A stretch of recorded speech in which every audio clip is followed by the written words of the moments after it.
Terima kasih Mbak Silvi dan juga panitia. Selamat pagi para peserta, para orang tua, dan juga para calon orang tua yang mungkin belum jadi orang tua tapi mungkin akan calon. Jadi pagi hari ini kita akan mendengarkan seminar kesehatan online ya. Kembali di hari Minggu ini selama 2 jam ke depan, dan topik kita kali ini adalah tentang batuk pilek yang sangat-sangat menjadi momok, terutama pada orang tua, meskipun sebenarnya tidak perlu selebay itu kalau bahasa sekarang. Nah, pembicaranya adalah Dr. Endah Cita Resmi. Beliau adalah spesialis anak, konsultan alergi imunologi. Beliau juga bekerja di Rumah Sakit Anak Muda Harapan Kita. Dan beliau juga salah satu dokter anak yang cukup aktif setiap hari Kamis ya dok ya, di Markas Sehat di Jakarta. Kepada Dr. Endah Cita Resmi, saya persilakan waktunya untuk mempresentasikan topiknya. Terima kasih. Terima kasih Dr. Felix, selamat pagi, Assalamualaikum warahmatullahi wabarakatuh. Kita akan mulai acara sebentar ya, saya mesti share screen sebentar.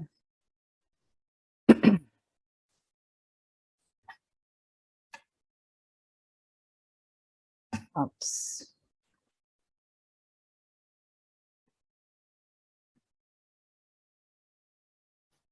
Baik, mudah-mudahan slide saya sudah terlihat ya. Jadi saya mendapat tugas dari panitia untuk membawakan materi mengenai batuk pilek pada anak.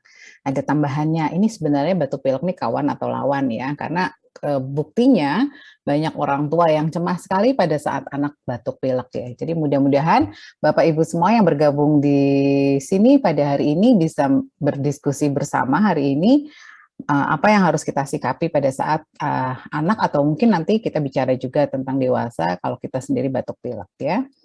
Nah, jadi saya akan memulai materi saya dengan menjelaskan sedikit tentang beberapa hal tentang saluran napas. Kita tahu bahwa saluran napas itu bermula dari hidung, ya, kemudian ke saluran napas lebih belakang yaitu saluran tenggorokan, kemudian masuk ke saluran napas besar, di sini istilahnya adalah trakea, ya. Kemudian trakea ini akan bercabang-cabang, ya, menjadi bronkus, saluran napas yang ukurannya menengah, ya. Bronkus ada yang kiri, ada yang kanan, sesuai dengan paru-paru juga ada yang kiri dan kanan. Kemudian bronkus ini bercabang-cabang lagi dan akhirnya menjadi cabang yang paling kecil yaitu bronchiolus. Bronchiolus ini nanti di ujungnya ada sel paru atau istilahnya alveoli. Nah, jadi alveoli inilah yang merupakan jaringan paru. Nah, kemudian kita tahu bahwa di bawah sini yang memisahkan antara rongga dada dengan rongga perut ada otot namanya diafragma. Ya, mungkin ini sepintas seperti pelajaran anak-anak kita ya. Ini kalau nggak salah kelas berapa SD nih? 4 SD kayaknya belajar seperti ini ya. Nah, sekarang kita masuk ke fungsi. Untuk apa sih saluran napas? Nah, saluran napas ini memiliki fungsi yang sangat penting. Fungsi terpentingnya adalah pertukaran oksigen dan karbon dioksida. Karena kita tahu bahwa manusia itu membutuhkan oksigen untuk hidupnya, ya. Jadi saluran napas ini akan membantu kita menghirup oksigen dari udara luar. Nah, kemudian di paru-paru ini nanti akan terjadi pertukaran oksigen dengan karbon dioksida, dan selanjutnya pertukaran oksigen dan karbon dioksida juga terjadi di tingkat sel. Nah, kemudian kita akan menghilangkan karbon dioksida dari tubuh, jadi kita keluarkan. Nah, tetapi ternyata tidak hanya pertukaran oksigen dan karbon dioksida, saluran napas juga punya peran dalam keseimbangan asam basa, ya. Jadi tubuh kita ini harus dalam kondisi pH yang sesuai supaya semua fungsi tubuh ini bekerja dengan baik ya. Nah, kemudian saluran napas ini ternyata punya fungsi proteksi. Kenapa? Karena saluran napas ini terbuka. Dia bersentuhan langsung dengan udara luar, sehingga ada kemungkinan ada banyak kuman maupun partikel-partikel yang bisa membahayakan saluran napas, membahayakan tubuh kita masuk ke saluran napas. Fungsi proteksinya ada peran dari saluran napas itu menghangatkan dan melembabkan udara. Kemudian nanti kita belajar tentang mukus lendir yang menjebak partikel asing. Kemudian ada peran dari batuk dan bersin untuk menyingkirkan partikel asing. Kemudian ternyata menguap dan menelan juga punya fungsi untuk keseimbangan tekanan dari telinga dalam. Nanti kita akan belajar lebih banyak tentang mukus dan batuk bersin ini. Kemudian saluran napas juga punya peran pada memproduksi bunyi atau bicara, karena udara melalui pita suara bisa memproduksi bunyi, ya. Jadi kita lihat sangat penting sekali fungsi-fungsi dari saluran napas. Ini ada video yang akan saya putarkan tentang fungsi pertama, yaitu pertukaran oksigen. Kita lihat ya, mungkin suaranya nggak terlalu jelas, tapi nggak apa-apa, nanti saya akan The process of jelaskan. exchanging gases between the atmosphere and the body's cells is called respiration and involves several events, including breathing. As we zoom into the body, we can observe the respiratory system during gas exchange. Air passes through the alveolar sacs to the alveoli, where gas exchange occurs. Nah, jadi saluran napas akan memasukkan udara itu sampai ke alveoli ini. Alveoli ini kayak anggur ya, di dalamnya ada sel-sel ya. Nah, alveoli ini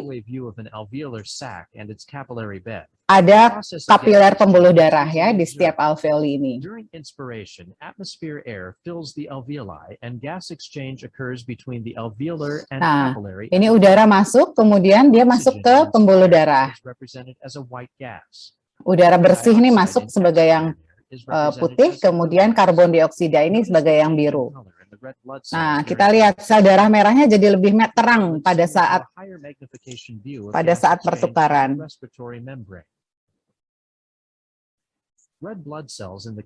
Sebentar. Jadi tadi kita lihat bahwa udara itu masuk, kemudian dia akan bisa oksigen ini dan karbon dioksida ini bisa berdifusi lewat membran sel ini, jadi dia bisa masuk dan keluar dengan mudah, dan kemudian oksigen ini nanti akan terikat oleh sel darah merah. Makanya tadi yang sebelumnya dibilang bahwa sel darah merah menjadi lebih terang, itu hanya sebagai pertanda bahwa dia kandungan oksigennya lebih tinggi. Nah, sementara karbon dioksida yang diikat oleh sel darah merah akan dikeluarkan bertukar ya. Jadi oksigen masuk, karbon dioksida kemudian keluar. Adjacent to the alveolus release carbon dioxide and bind oxygen.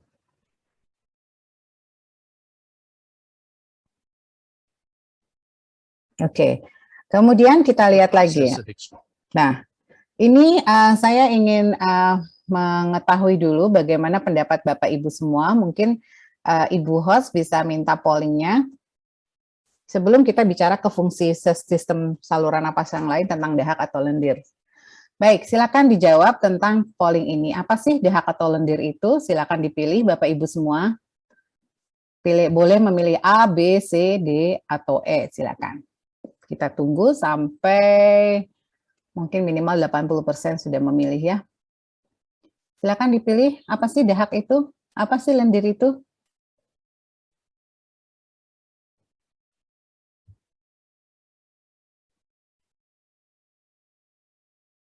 Silakan dipilih.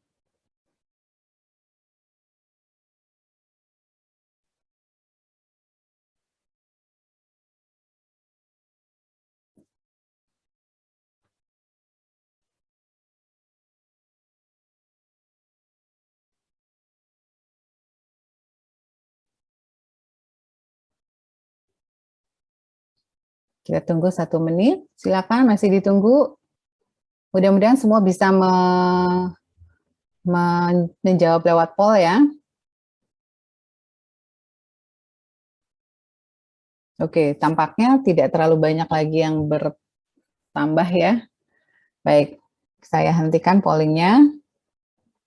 Oke, nah kita lihat jawabannya. Nah, jadi ada 5% yang menjawab bahwa dahak ini cairan yang diproduksi kuman sehingga harus dikeluarkan dari saluran napas. Ada yang menjawab 32% cairan dari saluran napas yang bisa memprediksi penyebab infeksi berdasarkan warnanya. Jadi kalau hijau artinya infeksi bakteri. 14% menjawab cairan yang harusnya tidak ada di saluran napas baru diproduksi jika kita terinfeksi. 49% menjawab bahwa cairan yang selalu ada di saluran napas yang berfungsi menangkap kotoran atau kuman. Tidak ada yang menjawab E ya. Oke. Nah, sekarang saya minta disimpan dulu, nanti kita akan kembali, kita stop dulu. Ya, nanti kita akan kembali ke polling yang ini ya. Nah, jadi saya ingin menjelaskan mengenai apa itu lendir. Jadi ini kalau kita sampai ke tingkat mikroskop ya, kita lihat bahwa saluran napas ini terdiri dari sel-sel yang di atasnya ini ada namanya silia, kayak rambut-rambut gitu ya. Nah, kemudian di antara sel-sel saluran napas ini ada yang namanya sel goblet. Sel goblet ini yang nanti akan memproduksi lendir atau mukus ya. Nah, jadi sebetulnya secara normal di saluran napas ini terendam oleh mukus atau lendir ya. Nah, jadi nanti dengan adanya silia ini bisa bergerak, dia yang akan menggerakkan lendir ini ke arah tenggorokan. Jadi dari saluran napas bawah dia akan bisa menggerakkan ke arah tenggorokan dengan adanya silia. Nah, ini. Nah, apa fungsinya mukus ini? Begitu ada partikel-partikel debu misalnya atau bahkan kuman, maka mukus ini akan menangkap partikel-partikel yang tidak diinginkan oleh saluran napas itu, lalu nanti dia akan digerakkan oleh silia ke arah tenggorokan, lalu nanti kita telan. Nah, jadi kalau kita kembali ke jawaban yang ini, bahwa C, cairan yang harusnya tidak ada di saluran napas, salah, karena mukus ini memang harusnya ada di saluran napas. Ya, dia kenapa pada saat kita tidak sakit, kita tidak mendengar apa-apa karena mukusnya diproduksi dalam jumlah yang normal. Nah, nanti dia baru akan diproduksi lebih banyak kalau kita terkena infeksi, memang betul ya. Tetapi sebenarnya cairannya sudah ada. Nah, kemudian yang jawaban yang D yang betul, karena cairan yang selalu ada di saluran napas dia fungsinya menangkap kotoran atau kuman.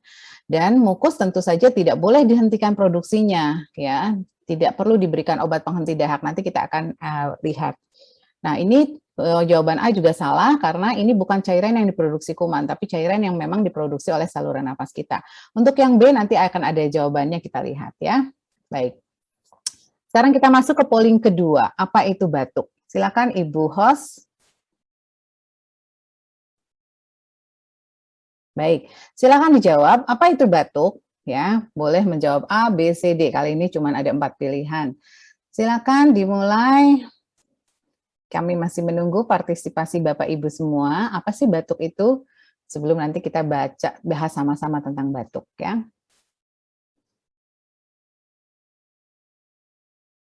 Apakah batuk itu adalah respon tubuh terhadap infeksi sehingga harus dihentikan karena mengganggu?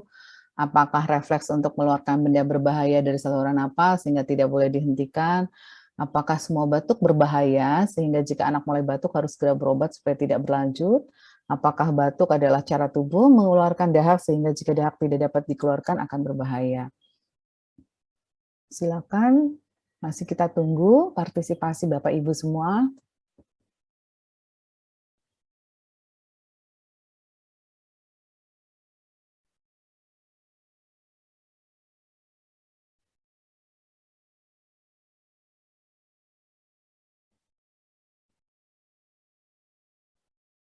Oke, saya akan stop pollingnya. Kita lihat jawaban Bapak Ibu semua. Ya. Nah, mayoritas menjawab, 83% menjawab batuk adalah refleks tubuh untuk mengeluarkan benda berbahaya dari saluran napas sehingga tidak boleh dihentikan. Kemudian ada 8% yang menjawab batuk adalah respon tubuh terhadap infeksi sehingga harus dihentikan karena mengganggu tubuh. Ada 9% menjawab batuk adalah cara tubuh mengeluarkan dahak sehingga jika dahak tidak dapat dikeluarkan akan berbahaya. Nah, jadi sebetulnya ini jawaban yang benar betul adalah B ya. Mayoritas sudah bisa menjawab bahwa batuk itu refleks. Jadi secara refleks tubuh akan mengeluarkan benda berbahaya dari saluran napas. Jadi sebenarnya kita semua udah tahu batuk itu tidak boleh dihentikan ya. Baik, nanti kita bahas lebih lanjut soal batuk ini. Oke. Nah, jadi tadi kita tahu bahwa di permukaan saluran napas itu ada silia ya, dan ada mukus yang kemudian akan digerakkan oleh silia ke arah tenggorokan. Itu istilahnya mucociliary clearance, pembersihan oleh silia ya. Nah, tetapi ternyata kadang-kadang kita ada iritan atau ada kuman yang masuk ke saluran napas ini yang kemudian tidak bisa ditangani hanya oleh mucociliary clearance ya. Nah, jadi iritan ataupun kuman tadi entah itu terlalu banyak atau yang menyebabkan mukusnya juga menjadi lebih banyak, itu kalau nunggu mucociliary clearance-nya bekerja itu lama proses untuk mengeluarkannya, sehingga ada berbagai reseptor di saluran napas yang bisa mencetuskan batuk yang kemudian teriritasi atau terangsang oleh kenapa ini stop sharing? Saya close dulu ya. Nah, kemudian menyebabkan terjadinya batuk. Nah, jadi sebenarnya batuk juga adalah metode untuk membersihkan saluran napas dari berbagai benda yang tidak berbahaya. Tetapi yang keluar tentu saja bersama dengan lendirnya, dengan dahaknya. Jadi makanya kalau kita batuk biasanya ada dahak yang ikut keluar ya. Jadi ini adalah lanjutan. Jadi kalau lendir kalau saluran napas kena kuman atau partikelnya nggak terlalu banyak, itu cukup ditangani oleh mucociliary clearance. Tapi begitu invasinya lebih banyak, maka batuk akan berperan di sini ya. Nah, kalau kita lihat selain mucociliary clearance dan cough clearance, ternyata di saluran napas juga ada berbagai sel pertahanan tubuh yang bekerja, termasuk antibodi, di sini IgA bekerja. Lalu ada substansi antimikroba yang memang sudah diproduksi di saluran napas, lisozim, laktoferin, dan lain-lain. Ini semua punya peran sebagai sistem pertahanan saluran napas. Kenapa sih saluran napas ini sistem pertahanannya sangat luar biasa? Karena kita tahu tadi ada peran penting dari saluran napas, yaitu untuk pertukaran oksigen. Kalau saluran napas kita terganggu, maka kita nggak bisa bertukar oksigen dong, ya. Jadi itulah mengapa pertahanannya luar biasa berlapis-lapis, ya. Nah, ini message kita. Lendir ini secara normal ada di saluran napas kita. Ini kalau Dokter Wati itu biasanya suka istilahnya paru-paru kita ini basah atau kering katanya, karena suka banyak yang pengen dahak itu dihentikan. Sebenarnya secara normal paru-paru kita ini adalah basah ya. Kalau Dokter Wati bilang paru-paru kering itu adanya di rumah makan Padang katanya ya Dok ya. Kata-kata beliau yang sangat menginspirasi bagi kami semua ya. Nah, kemudian jadi ini tadi mucociliary clearance dan cough clearance. Ini punya fungsi untuk membersihkan saluran napas. Nah, kita lihat soal batuk sekarang ya. Ada videonya.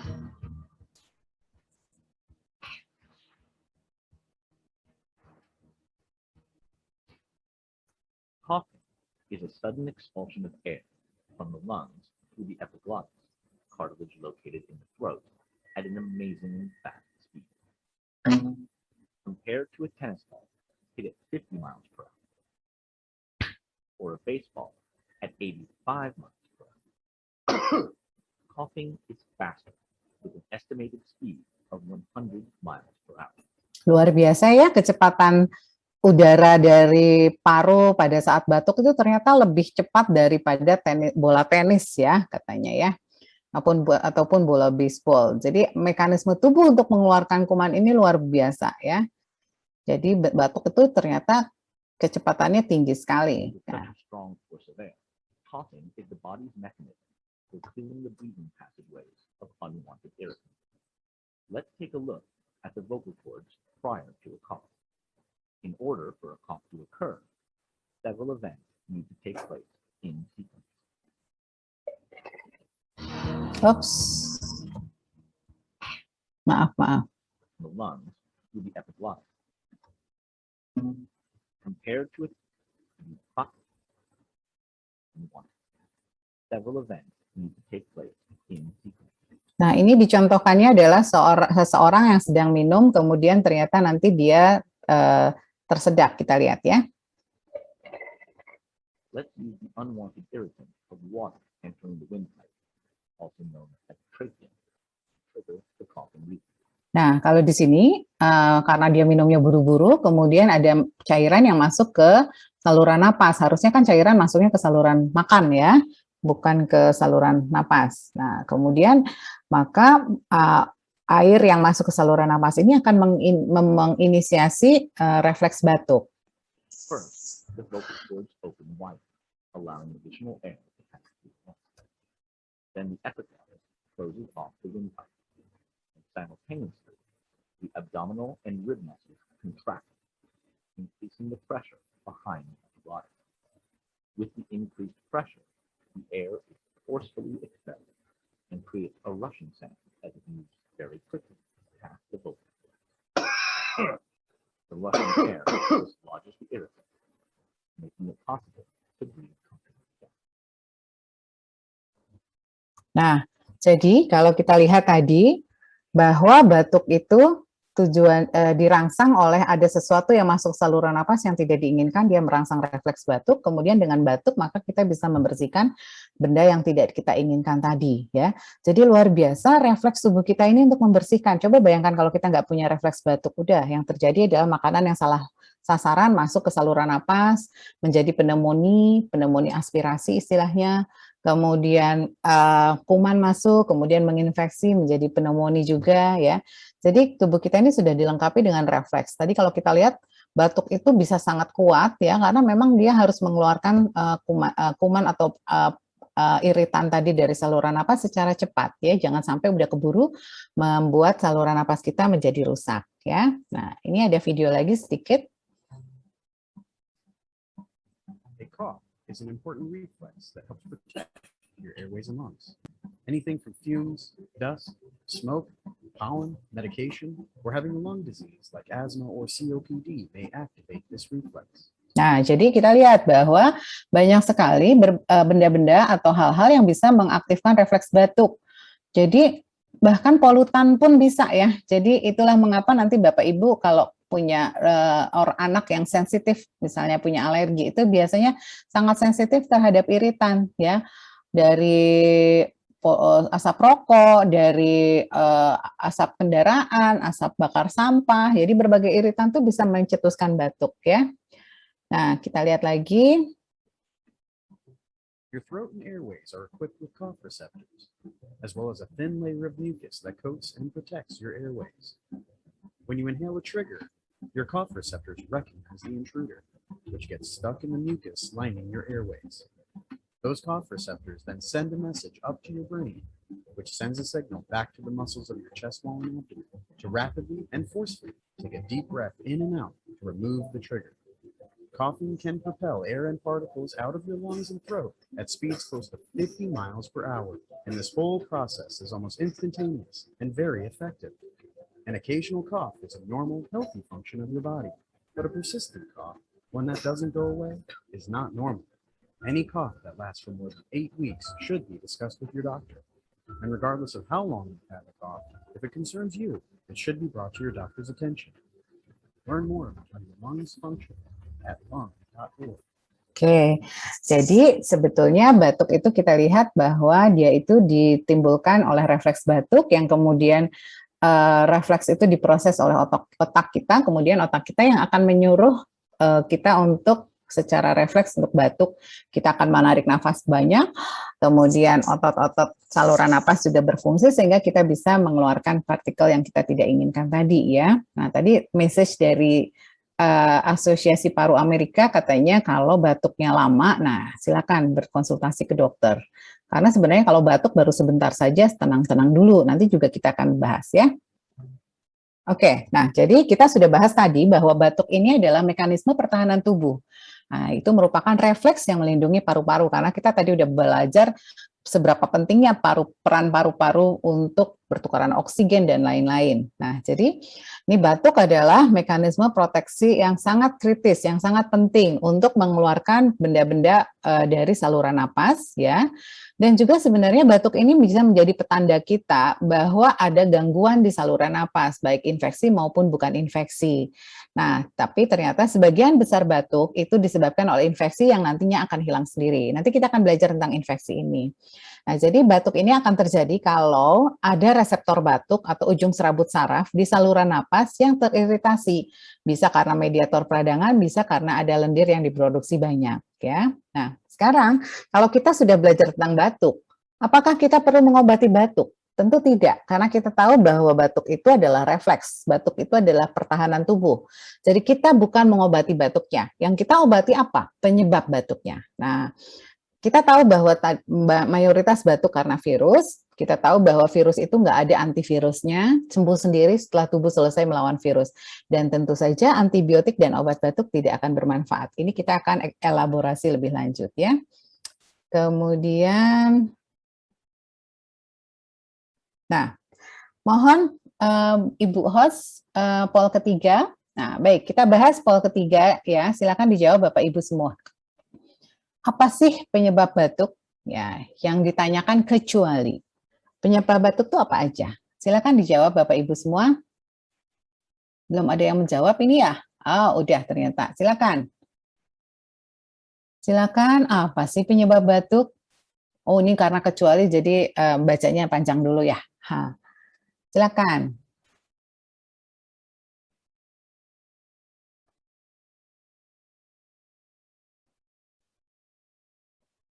Karena ternyata penyebab batuk tuh banyak. Yang bukan penyebab batuk apa saja?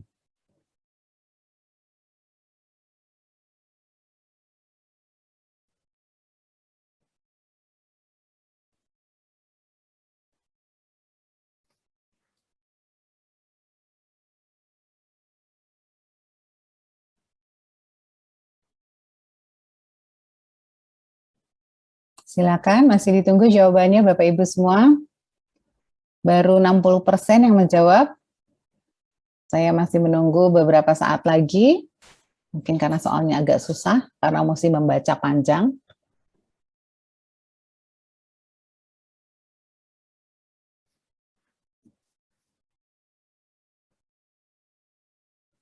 Silakan yang masih mau menjawab. Sudah cukup saya rasa ya. Baik, terima kasih atas jawabannya. Saya share hasilnya ya. Nah, jadi kita lihat di sini, ada 11% menjawab batuk itu, jadi gini, kecualinya apa? Infeksi saluran napas yang sebagian besar karena virus, bisa juga karena bakteri dan jamur. Ini sebetulnya betul. Ya, jadi batuk itu memang betul bisa karena infeksi saluran napas, dan infeksi saluran napas ini sebagian besar betul karena virus. Bisa juga memang karena bakteri dan jarang juga bisa terjadi karena jamur. Jadi jawaban A ya sebenarnya betul ya. Nah, kemudian kita lihat jawaban B. B ini ada 8% yang menjawab. Adanya iritan atau polutan yang masuk ke saluran napas sehingga merangsang refleks batuk. Ini juga betul. Jadi ternyata nggak cuma karena infeksi, batuk bisa disebabkan juga oleh adanya iritan atau polutan. Ya. Kemudian ada 12% yang menjawab respon tubuh berlebihan terhadap tungau debu rumah pada orang yang punya bakat. Ini juga betul. Ternyata pada orang yang punya bakat, tungau debu rumah ini akan dianggap mengganggu sehingga akan memicu terjadinya refleks batuk. Ya. Nah, kemudian 61% sebagian besar menjawab reaksi alergi akibat makanan yang terlalu banyak dikonsumsi anak. Nah, sebetulnya ini yang betul jawabannya D ya. Kemudian kalau yang E, adanya benda asing makanan yang masuk saluran napas. Ini betul, ini juga bisa memicu batuk. Jadi, sebetulnya yang bukan penyebab batuk adalah yang D. Karena kalau reaksi alergi bukan akibat makanan biasanya batuk tuh, tapi terhadap apa yang dihirup. Bisa makanan juga menyebabkan batuk, tetapi biasanya bukan karena terlalu banyak dikonsumsi. Mau sedikit, mau banyak, tetap aja dia bikin reaksi alergi. Kita nggak bahas tentang alergi ini, tetapi intinya adalah kalau akibat makanan itu jarang bikin batuk. Yang kedua, bukan karena terlalu banyak atau terlalu sedikitnya. Ya, baik, saya stop sharingnya. Nah, kemudian kita lihat. Nah, ini penyebab batuk dan termasuk pilek ya. Jadi penyebab batuk ini tentu karena produksi mukusnya berlebihan, ya, mukus yang secara normal ada di saluran tubuh kita, tapi kemudian akibat rangsangan dari iritan atau benda asing atau patogen, maka sel goblet tadi akan memproduksi mukus lebih banyak. Nah, apa saja benda asing atau iritan atau patogen yang bisa menyebabkan produksi mukus berlebih ini? Nomor satu adalah kuman, yaitu virus, bakteri, dan jamur sebagai penyebab infeksi saluran pernafasan. Nanti kita akan lihat bahwa sebenarnya sebagian besar penyebabnya adalah virus. Lalu iritan apa saja yang bisa menyebabkan rangsangan pada saluran napas? Polutan indoor, asap rokok, asap dapur, outdoor, asap kendaraan, debu jalan, udara kering atau dingin. Ini juga bisa menjadi iritan buat saluran napas ya. Lalu ada orang-orang tertentu yang punya bakat, dia akan bereaksi terhadap beberapa alergen yang dihirup, yaitu tungau debu rumah, bulu binatang, jamur yang ada di dinding, di udara, kemudian cockroach, kecoa ya. Nah, kemudian kita juga tadi sudah melihat bahwa batuk juga disebabkan sebagai cara kita untuk mengeluarkan benda asing, yaitu pada saat kita tersedak ya. Ada rangsangan lain pada reseptor batuk yang ini yang kasusnya menjadi lebih jarang. Contohnya kalau ada tekanan pada reseptor batuk, misalnya ada kanker paru, itu juga akan menyebabkan batuk ya. Kemudian nah, Sekarang karena kita sudah tahu apa penyebab batuk dan kenapa terjadi batuk, maka kalau anak batuk, apakah kita harus biarkan? Apakah tega? Nah, ini biasanya Bapak Ibu semua udah tahu teorinya, tapi tiap ketemu anak batuk tetap aja nggak tega, ya. Aduh, anaknya kasihan banget batuk semalaman gitu ya. Ya sebenarnya kita harus paham bahwa batuk ini mekanisme pertahanan tubuh. Dia ini melindungi, bukan membahayakan. Jadi apa yang harus kita lakukan? Yang paling penting mengamati, mencegah, dan mendeteksi dini adanya komplikasi. Apa komplikasi batuk atau pada anak? Sesak, dehidrasi. Nah, sesak terjadi, nanti kita akan lihat, tapi intinya adalah saya tidak akan banyak bahas sesak karena kita sudah bahas di pesat pneumonia. Waktu itu kebetulan saya juga yang bicara. Dan itu ada di YouTube-nya Milih Sehat ya. Jadi nanti bisa ditonton kembali ya tentang materi tentang pneumonia. Nah, kemudian ada anak yang kemudian menjadi dehidrasi karena dia tidak bisa minum. Nah, pentinglah kita melakukan pencegahan dehidrasi ini. Jadi anak harus minum. Bapak Ibu tuh kalau anaknya sakit itu yang concern, aduh anak saya nggak mau makan dok. Saya bilang, nggak mau makan mah nomor 2. Nggak penting kalau nggak mau makan. Yang penting adalah dia harus mau minum. Jangan sampai dehidrasi. Ya. Nah, jadi saya singgung sedikit soal sesak. Jadi sesak itu biasanya kalau terjadi infeksi atau peradangan yang kenanya ke saluran napas bagian bawah, ya, yaitu di bronkiolus tadi kita sudah belajar atau di alveoli. Dan tentu saja akibat adanya peradangan di saluran napas bagian bawah, terutama di alveoli ini, akan mengganggu pertukaran oksigen dan penyaluran oksigen. Padahal kita tahu tubuh kita ini butuh oksigen. Nah, karena pertukaran oksigennya terganggu, tubuh akan mengkompensasi, dia akan bernapas lebih cepat, menarik dan mengeluarkan napasnya lebih kuat, jadi menggunakan otot tambahan, itu yang kita sebut retraksi. Jadi kalau kita lihat ada cekungan di atas dada, kemudian di sela iga, di perut, hidungnya kembang kempis, itu adalah otot-otot tambahan yang dipakai oleh tubuh untuk mengkompensasi pada saat tubuh kita ada gangguan di paru-parunya. Ya, saya tidak bahas lebih lanjut mengenai sesak, definisinya apa, kapan anak sesak, silakan dilihat kembali videonya di YouTube-nya Yayasan Orang Tua Peduli ya.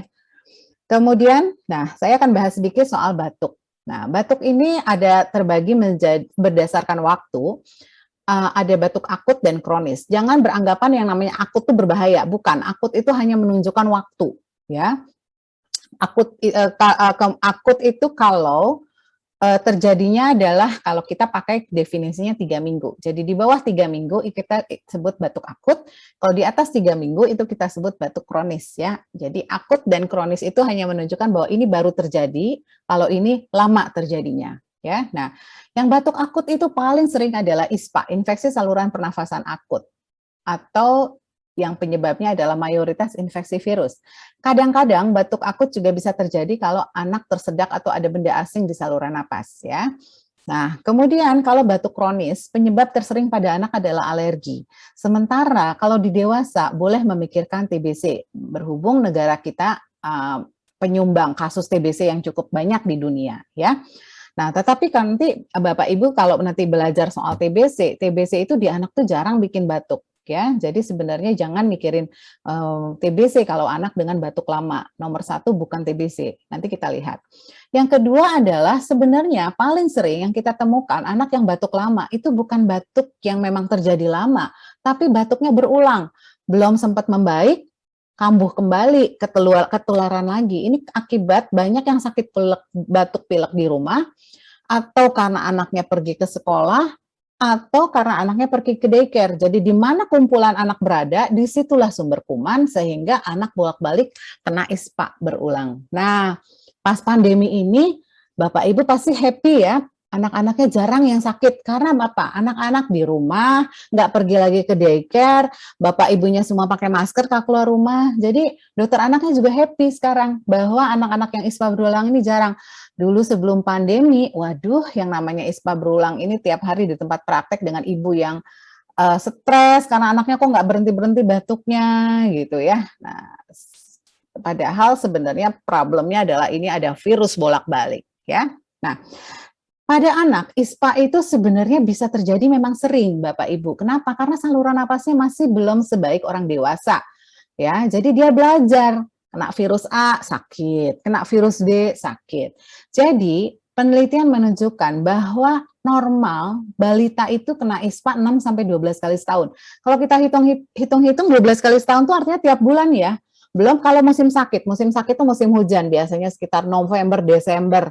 Itu bisa sebulan 2 kali ya. Nah, tetapi ISPA pada anak itu mayoritas adalah ISPA atas. Apa artinya ISPA atas? Dari sini nih, dari batas dari leher ini ke atas.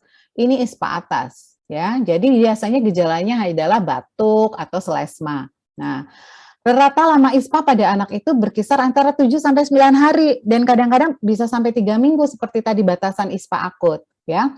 Jadi nggak usah tiap 3 hari pergi ke dokter. Dok, anak saya kok belum sembuh. Nanti pergi ke dokter dikasih antibiotik. 3 hari belum sembuh juga dikasih inhalasi obat asma. Bolak-balik aja sampai akhirnya kemudian oh iya habis diinhalasi membaik. Ternyata karena memang udah waktunya sembuh ya. Nah, kita lihat ISPA atas ini adalah selesma atau cold atau rhinitis, jadi mayoritas infeksinya di hidung, tenggorokan, faringitis, tonsilitis, dan otitis, infeksi telinga. Nah, kalau ISPA bawah ini lebih serius ya, yaitu kena ke tenggorokan ya, daerah pita suara juga, trakea, kemudian bronkus, itu yang kita sebut bronkitis, kemudian ada bronkiolitis, dan ada pneumonia. Jadi kalau ada dokter yang nulis faringitis, laringitis, nggak usah terintimidasi Bapak Ibu, itu cuma istilah, lokasinya ada di mana ya. Ini paling sering adalah istilahnya, saya kasih bocoran aja, tonsilofaringitis akut, TFA, itu sering banget tuh ya. Apa artinya? Itu ISPA atas. Ya, kalau kita lihat faring, tonsil itu adanya di atas. Batuk pilek doang, sebenarnya yang paling sering rhinitis doang ya. Tapi jarang dokter yang bilang, Ibu rhinitis, enggak. Pasti dibilangnya ISPA. Nah, ISPA-nya mana? Atas atau bawah? Kalau cuma batuk pilek, itu artinya ISPA-nya atas. Tapi kalau yang bawah, ini biasanya agak lebih berat. Misalnya ada sesak, ada mengi, atau batuknya batuk yang berdahak yang di bawah gitu ya. Nah, itu biasanya ISPA bawah. Tapi yang mayoritas anak itu kenanya adalah ISPA atas. Nah, ini cuma menjelaskan lebih lanjut apa artinya tadi. Jadi kalau tonsilitis, infeksi di tonsil, faringitis atau sore throat, infeksi di faring, di tenggorokan, ya. Nah, ini cuma mengulang saja. Jadi pneumonia adalah infeksi pada jaringan paru, ya. Nah, kita bahas sedikit soal ISPA. ISPA ini kalau tadi saya keluarkan jamur ya, karena jamur itu jarang banget hanya terjadi pada orang dengan gangguan kekebalan tubuh. Jadi ISPA itu penyebabnya yang paling banyak adalah virus, makanya saya kasih hurufnya lebih besar. Nah, apa saja virus? Nah, sekarang karena lagi musim COVID, maka COVID-19 ini termasuk virus SARS-CoV-2 ya, sebenarnya virusnya, virus yang menyebabkan ISPA ya. Selain COVID, ada juga virus-virus yang kita masukkan dalam kelompok selesma atau common cold, ada influenza, ada croup, bronkitis, bronkiolitis, dan sebagian pneumonia. Ini adalah penyakit-penyakit ISPA yang penyebabnya adalah virus. Jadi ternyata virus ini tidak hanya menyebabkan ISPA atas, tapi bisa juga ISPA bawah. Jadi meskipun anak kita kena pneumonia, bronkiolitis, bronkitis, belum tentu loh penyebabnya adalah yang belum tentulah dia butuh antibiotik, karena sebenarnya sebagian besar penyebabnya adalah virus juga.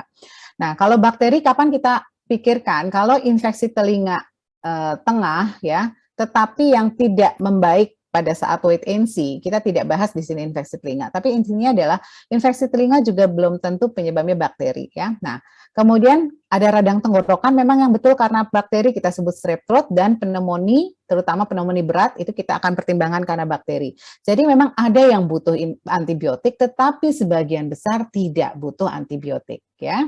Nah, tadi saya bahas tentang selesma atau common cold dengan influenza. Ini banyak yang suka saling keliru, mengkelirukan ya. Dok, anak saya flu, padahal sebenarnya yang dia alami adalah selesma. Ya, jadi kalau common cold itu istilah bahasa Indonesianya selesma, sementara influenza yang namanya flu itu adalah kalau influenza.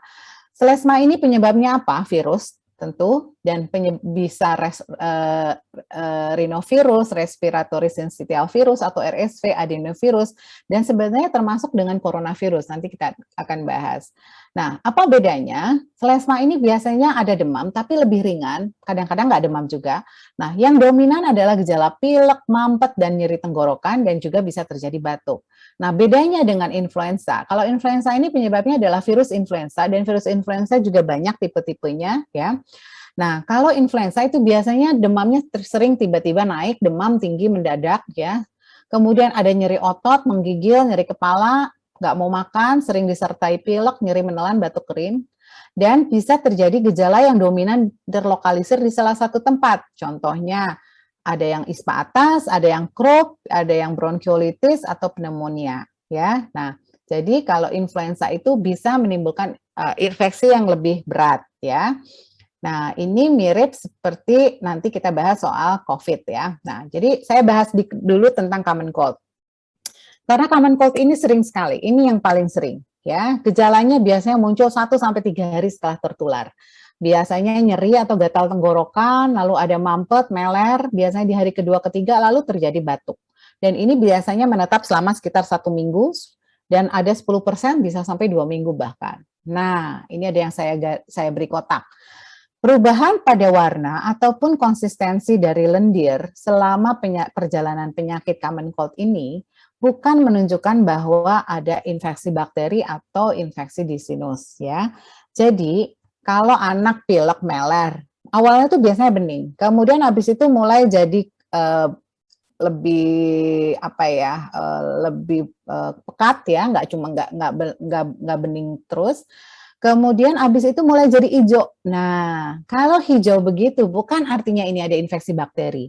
Itu adalah perubahan dari produksi dari leukosit, dari sel darah putih yang punya peran untuk melawan kuman. Jadi mau virus mau bakteri itu perjalanannya sama, tetapi karena kita tahu common cold mostly adalah virus, jadi nggak usah pusing dengan mikirkan ini adalah infeksi atau bakteri atau virus. Mau lendirnya hijau, mau kuning, mau bening, itu biasanya adalah penyebabnya adalah karena virus ya. Nah, kita bahas sedikit tentang COVID-19, hanya sedikit saja karena kita juga sudah menyelenggarakan webinar tentang COVID ini. Jadi kita tahu bahwa coronavirus ini sebenarnya, kenapa? 10 menit lagi ya, Dok. Oke, makasih Dr. Felix. Coronavirus ini adalah penyebab common cold, ya. Jadi selesma ini kalau di anak-anak banyak penyebabnya adalah coronavirus. Nah, SARS-CoV-2 ini adalah salah satu dari strain coronavirus. Nah, dia ini menyebabkan infeksi yang kita sebut COVID-19. Jadi virusnya namanya SARS-CoV-2, penyakitnya namanya COVID-19. Jadi kita nggak memasukkan lagi COVID-19 ini ke dalam common cold. Jadi ada khusus istilahnya. Nah, gejalanya bervariasi, tetapi ternyata kita menemukan, karena ini adalah virus baru, maka ini akan ditemukan lebih berat, terutama pada dewasa atau lansia, apalagi yang punya komorbid. Nah, kalau di anak apa sih gejalanya? Anak itu sering tanpa gejala, ataupun ada gejala tapi demam, lemas dari otot tulang, ada yang gejala ispa atas, batuk pilek, anosmia ini biasanya kenanya ke anak besar karena dia udah bisa ngasih tahu, atau nyeri tenggorokan, ada juga yang gejalanya di saluran cerna, diare, dan ada juga yang gejalanya pneumonia, ya, jadi bervariasi gejalanya. Nah, sekarang kita masuk ke polling keempat, kapan perlu mendapat antibiotik? Silakan Ibu host. Kapan kita perlu memberikan antibiotik pada saat anak sedang batuk pilek? Silakan Bapak Ibu semua.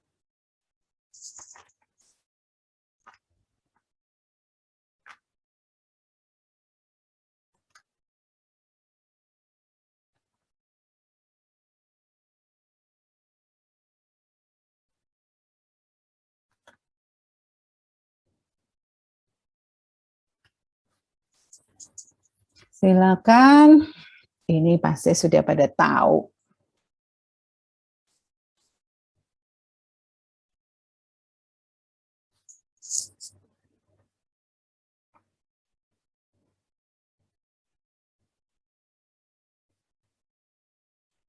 Oke, saya akhiri pollnya. Kita lihat hasilnya. Ya, nah, jadi ada 11% menjawab jika disertai demam tinggi mendadak. Nah, Bapak Ibu semua, demam tinggi tidak berarti bahwa seorang anak itu kena infeksi bakteri. Banyak virus yang bikin demam tinggi mendadak, termasuk influenza tadi kita bahas ya. Influenza perlu antibiotik? Tentu tidak. Yang kedua, ada 4% yang menjawab kalau batuk disertai pilek dan dahak warna kehijauan. Kita tadi sudah bahas. Ternyata warna pilek itu tidak menunjukkan bahwa dia ini ada infeksi bakteri. Virus juga warnanya dari bening, kuning, kemudian hijau. Itu normal. Jadi jawaban B tentu bukan indikasi mendapat antibiotik. Nah, kemudian ada 5% yang menjawab jika batuk disertai nyeri tenggorokan. Nah, padahal yang namanya ISPA atas itu dominan gejalanya adalah selain pilek, nyeri tenggorokan juga, dan penyebabnya adalah virus. Nah, 61% sebagian besar menjawab jika nyeri di tenggorokan disertai demam dan bercak putih di amandel. Nanti kita akan bahas ya. Kemudian ada 20% menjawab jika batuk sudah lebih dari 2 minggu. Nah, jadi untuk D dan E jawabannya saya simpan dulu, nanti kita akan bahas di slide berikutnya ya. Nah, kita lihat. Kita bahas dulu tentang radang tenggorokan atau istilahnya faringitis. Ternyata sepertiga ISPA itu ada gejala nyeri tenggorokan ya, dan penyebab terpenting dari faringitis itu adalah virus. Nah, ada sebagian yang disebabkan oleh bakteri namanya Streptococcus. Nah, apa bedanya virus dengan bakteri? Kalau yang bakteri itu kita istilahkan sebagai strep throat ya. Nah, faringitis karena virus itu timbulnya lebih pelan. Mulainya sakit nelen, tapi ada meler, ada batuk, ada diare, ya gejalanya lebih banyak ini. Kemudian sering ada mata merah, belekan, ini istilahnya konjungtivitis. Jadi kalau ada belekan, ada pilek, suaranya serak, batuk, ini biasanya lebih mengarah ke infeksi virus. Nah, kalau bakteri gimana? Satu, ternyata strep throat ini secara epidemiologi, nature-nya jarang di bayi. Lebih banyak anak besar, sebagian besar di anak usia sekolah. Gejalanya apa? Demam, lalu nyeri menelannya sangat nyeri menelan, untuk minum aja sakit, dan tanpa batuk pilek. Jadi dia hanya dominan, demam, sangat nyeri menelan. Dan sering kita mendapatkan ada pembesaran KGB leher. Jadi kalau anak ada demam, ada meler, ada nyeri menelan, ada batuk, itu nggak usah mikirin strep throat. Apalagi ini anaknya anak bayi. Nah, itu biasanya adalah radang tenggorokan karena virus saja ya. Nah, kita lihat. Kalau virus, amandelnya memang akan besar. Ini rongga mulut kita, ini amandel, ini uvula, ini dinding faring ya, dinding yang belakang. Nah, jadi amandelnya bisa besar atau tonsilnya bisa besar, tenggorokannya juga merah. Nah, tetapi kalau bakteri biasanya ada bercak-bercak putih seperti ini. Nah, kita lihat ya. Nah, jadi ini normalnya seperti ini ya, amandelnya normal-normal saja ya. Tetapi pada terjadi radang tenggorokan kita lihat amandelnya akan lebih besar ya. Tetapi di sini hanya merah saja. Nah, tapi kalau kita lihat yang ini ada istilahnya detritus, ada bercak-bercak putih.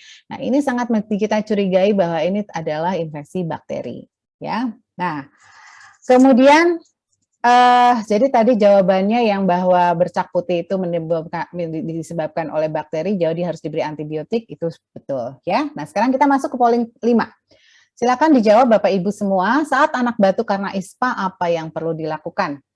Ya, silakan, apakah perlu diberikan obat pengencer dahak, obat menyamankan tenggorokan, obat penghenti batuk, minum lebih banyak, inhalasi dengan nebulizer. Kita lihat. Silakan.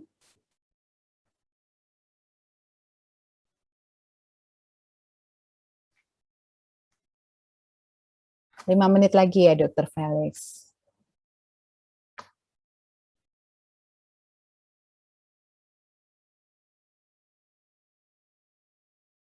Oke, kayaknya udah pada pinter. Saya empol aja deh. Baik, kita share results-nya. Kita lihat. Nah, mayoritas 93% menjawab berikan minum lebih banyak, suhu udara yang tidak dingin, dan tidak perlu diberikan obat sama sekali. Udah pinter semua. Hebat Bapak Ibu semua di sini ya. Meskipun ada sedikit yang menjawab beri obat pengencer dahak, ada sedikit yang menjawab obat untuk menyamankan tenggorokan, ada sedikit yang menjawab obat penghenti batuk dan inhalasi. Nanti kita bahas ya, tetapi mayoritas sudah tahu bahwa saat batuk pilek itu tidak butuh obat sama sekali ya. Kita lihat. Nah, perlu nggak sih ini sebanyak ini, pusing kan? Nah, ini saya baru ngetik obat batuk di Google, keluarlah banyak banget ya. Apalagi kalau Bapak Ibu pergi ke apotek, itu isinya lemari pajangannya obat batuk pilek semua, ya. Nah, selain obat batuk, perlu nggak sih balsam khusus, minyak esensial, tambah diffusernya? Aduh, udah gitu saya tahu ada yang harganya mahal banget. Perlu nggak sih nasal spray, garam air laut? Perlu nggak dekongestan tetes hidung, obat minum yang isinya antihistamin dan dekongestan? Dekongestan itu artinya pelega hidung ya. Ada obat pengencer dahak, obat pelega tenggorokan, obat penghenti batuk, obat pelebar saluran napas yang artinya sebenarnya obat asma. Ini perlu nggak? Tapi yang lebih penting lagi, tahu nggak Bapak Ibu semua harganya berapa ini? Lumayan banget mahal. Padahal yang dibutuhkan anak kita apa? Nanti kita bahas ya. Nah, saya ingin membahas sedikit, ini sebenarnya review yang sudah lama dari WHO tahun 2001, tapi saya mencari yang lebih baru, ternyata nggak ada, ya.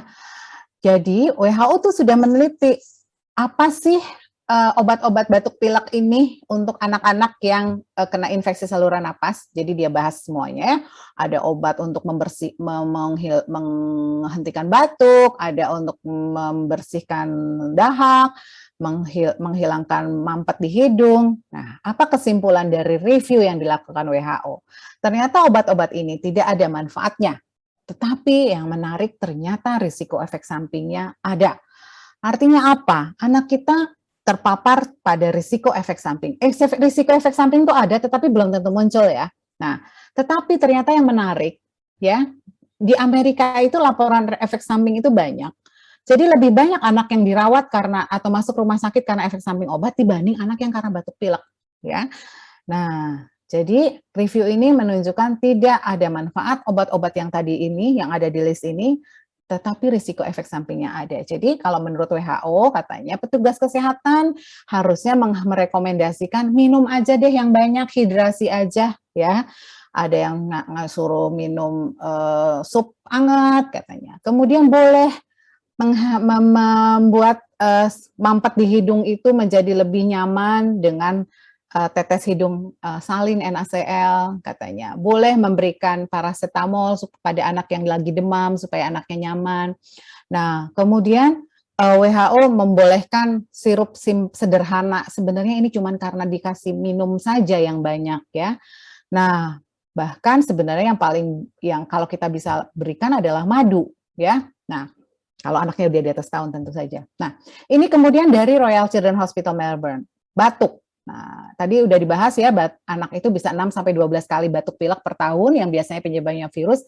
Antibiotik tidak akan membantu pada batuk seperti ini. Bahkan ada anak yang habis batuk ispanya udah sembuh tapi masih ada batuk-batuk di ujung-ujungnya. Ternyata itu karena post viral cough dan tidak butuh antibiotik. Nah, ini yang menarik. Apakah obat batuk akan bermanfaat? Ternyata obat batuk tidak bermanfaat untuk mengobati batuk pada anak. Bahkan studi menunjukkan beberapa obat batuk bisa berbahaya untuk anak kecil. Sehingga di Australia, di Amerika juga, obat batuk tidak boleh digunakan pada anak di bawah 6 tahun. Kalau anak lebih besar gimana? Silakan berkonsultasi ke dokter, meskipun sebenarnya nggak butuh juga. Ya. Nah, jadi kalau gitu, apa yang perlu dilakukan? Tentu tidak butuh obat batuk segambreng tadi. Ya. Tapi kalau kita lihat, anak saat batuk pilek yang ganggu tuh apa sih? Lendir di hidung sama dahak. Nah, sekarang gimana caranya kita menyamankan lendir ini? Nomor 1, ajari anak buang ingus. Ya. Yang kedua, bayi anak kecil nggak bisa buang ingus, jadi kita boleh bantu dengan penyedot ingus. Lendir hidung boleh dibantu diencerkan supaya mudah untuk dikeluarkan. Kita bisa menggunakan NaCl yang diteteskan ke hidung. Nah, obat pilek tadi sudah kita bahas. Isinya sebenarnya adalah antihistamin, obat alergi. Lalu dekongestan. Jadi sebenarnya nggak ada obat pilek khusus untuk ISPA, nggak ada. Karena isinya pasti obat alergi. Yang efek sampingnya memang mengeringkan lendir. Jadi seakan-akan lendirnya menjadi lebih hilang atau kering. Tapi efek dari lendir kering tentu batuk jadi tambah susah. Karena kan batuk untuk ngeluarin dahak. Kalau dahaknya kering, lengket, susah untuk dikeluarkan. Nah, ada lagi efek samping berdebar-debar. Sehingga sebenarnya obat pilek ini tidak dibutuhkan. Ya. Lalu untuk dahak itu tidak boleh kental, tadi kita bahas. Jadi kalau dahaknya kental susah dikeluarkannya kan. Jadi encerkanlah dengan cara apa? Minum yang banyak. Jadi biarkan tubuh yang mengatur keenceran dari dahak tersebut. Kalau kita memberikan obat pengencer dahak, ternyata penelitian menunjukkan diberikan sama tidak diberikan tidak berbeda kesembuhannya. Tetapi ada efek yang tidak diinginkan dari obat pengencer dahak, yaitu lendirnya bertambah banyak, batuknya bertambah sering, ya. Nah, saya ingin bahas sedikit. Ini ibu-ibu pasti banyak yang punya koleksi-koleksi seperti ini. Mentang-mentang kata dokter Enda, kasih anak saya tetes hidung, lalu berkoleksi ini. Ya, mau tahu nggak harganya? Ini saya ambil dari Halodoc hari ini. 44.000, 121.000, 140.000. Ada yang lebih murah meriah nih. Ternyata pakai NaCl beginian, harganya 5.600. Artinya apa? Ini diperbolehkan, tapi kalau mau cari yang murah, sebenarnya ini paling efisien, cost efektif, ya. Jadi nggak perlu yang kemasannya keren-keren seperti ini. Kita kayaknya beli kemasan doang, ya, bukan beli isinya. Nah, sekarang pertanyaan terakhir nih, anak saya batuk pilek, boleh diuap apa enggak? Nah, kapan kita perlu lakukan inhalasi? Inhalasi ini adalah cara mengirimkan obat ke saluran napas bagian bawah. Obatnya apa? Obat pelebar saluran napas, bronkodilator. Untuk kondisi apa sih yang perlu saluran napasnya dilebarkan? Kalau saluran napasnya menyempit, yaitu apa? Asma. Jadi obat terapi inhalasi ini pakai nebulizer, bukan untuk ngencerin dahak, bukan menghilangkan dahak, bukan menghentikan batuk. Jadi kalau anak ibu bapak tidak didiagnosis asma, dia tidak butuh inhalasi, ya. Nah, saya bahas sedikit, Dr. Felix, maaf, tinggal sedikit lagi kok, ya. Ada namanya placebo effect, ya. Saya baru browsing, ini ada artikel yang menurut saya sangat menarik, ya. Jadi ternyata pada suatu obat, ya, ada kandungan aktifnya, farmakologi, tetapi ada kandungan lainnya, entah itu sirupnya, entah itu manisnya, entah itu kekentalannya, yang sebenarnya adalah mempunyai efek placebo, ya. Placebo itu sesuatu yang kalau diberikan ke kita itu sebenarnya nggak ada efek aktif ke kita, tapi kita kemudian meyakini kita ini dikasih sesuatu, gitulah istilahnya, ya. Nah, ini ternyata kalau dibandingkan anak kita nggak dikasih apa-apa. Jadi ada yang meneliti bahwa pada penelitian itu sekelompok dikasih obat yang ada kandungan aktif, ada lagi yang dikasih obat tapi nggak ada kandungan aktifnya, cuma sirupnya saja, ada yang nggak dikasih apa-apa, ya. Ternyata apa yang terjadi? Placebo efek saja sudah bisa menurunkan frekuensi batuk sampai minus 18 dari baseline-nya. Kalau nggak dikasih obat, ternyata turunnya adalah minus 3. Jadi ini cukup jauh, cukup banyak efek dari placebo. Jadi kasarnya nih, kalau kita lagi batuk, terus kita dikasih sirup isinya cuma air sama madu, itu kita sudah bisa menurunkan batuknya. Kenapa? Karena kita yakin kita diberikan sesuatu, nomor satu itu. Yang kedua, karena kita minum, ternyata madu enak di tenggorokan. Ya, kemudian ada kekentalannya atau apalah segala macam yang menyebabkan memang ternyata batuknya kemudian menjadi berkurang. Jadi obat-obat yang diberikan, entah itu obat yang rasanya mint, enak ya di tenggorokan, atau obat yang rasanya strawberry, atau obat yang kok kental ya, kayak obat OBH yang zaman dulu tuh obat yang kental banget gitu. Kok rasanya kita jadi lebih enak setelah minum obat itu? Itu adalah efek dari placebo. Artinya, sebetulnya dikasih air dengan madu atau air putih aja yang banyak juga sama saja, ya. Nah, jadi penelitian pada konklusinya pada penelitian ini adalah banyak obat batuk yang dijual itu ternyata nggak punya efikasi. Dia hanya sama saja dengan memberikan placebo. Padahal kita bayar mahal untuk obat-obat itu, coba harganya 100 ribuan. Padahal coba dikasih air tambah madu itu kan murah meriah, ya. Nah, jadi ternyata respon placebo ini bisa sampai menurunkan 85% batuknya. Jadi bukan karena obat aktifnya, tapi karena placebonya. Nah, sebagai kesimpulan akhir, kalau anak kita batuk pilek, nomor satu adalah yang kita mesti lihat ada gangguan napas atau tidak. Kalau ada, napas cepat, sesak, dehidrasi, ke IGD. Kita harus make sure ini anak pneumonika, bronkiolitis, croup, asma, tersedak benda asing. Tapi kalau tidak ada gangguan napas, kita lihat, berapa lama sih anak baru batuk? Aduh, baru 3 hari, tunggu aja. Mungkin ini adalah ispa virus. Sebagian besar cukup wait and see. Time will heal, dia akan membaik sendiri. Tapi kalau sudah lebih lama dari 3 minggu, nomor satu kita mikir, jangan-jangan ispa berulang karena bolak-balik ketularan dari sekolah, daycare. Atau memang ada infeksi bakteri. Atau ini karena kena polusi, coba kalau ada yang merokok hindari. Atau ini alergi, atau lain-lain. Ini silakan berdiskusi ke dokter. Tetapi kalau ispanya baru sebentar, tidak usah buru-buru ke dokter. Mungkin gitu kira-kira message-nya ya. Terima kasih atas perhatiannya. Saya kembalikan ke Dr. Felix. Terima kasih Oke, Dokter Endah, lengkap sekali ya dok, lengkap sekali dari awal sampai akhir dan juga sudah kita juga kupas mengenai kegawatannya. Izinkan saya share screen juga PowerPoint sedikit untuk merangkum apa yang telah disampaikan oleh Dokter Endah. Jadi memang masalah batuk pilek ini adalah masalah yang sudah berlangsung lama sebenarnya.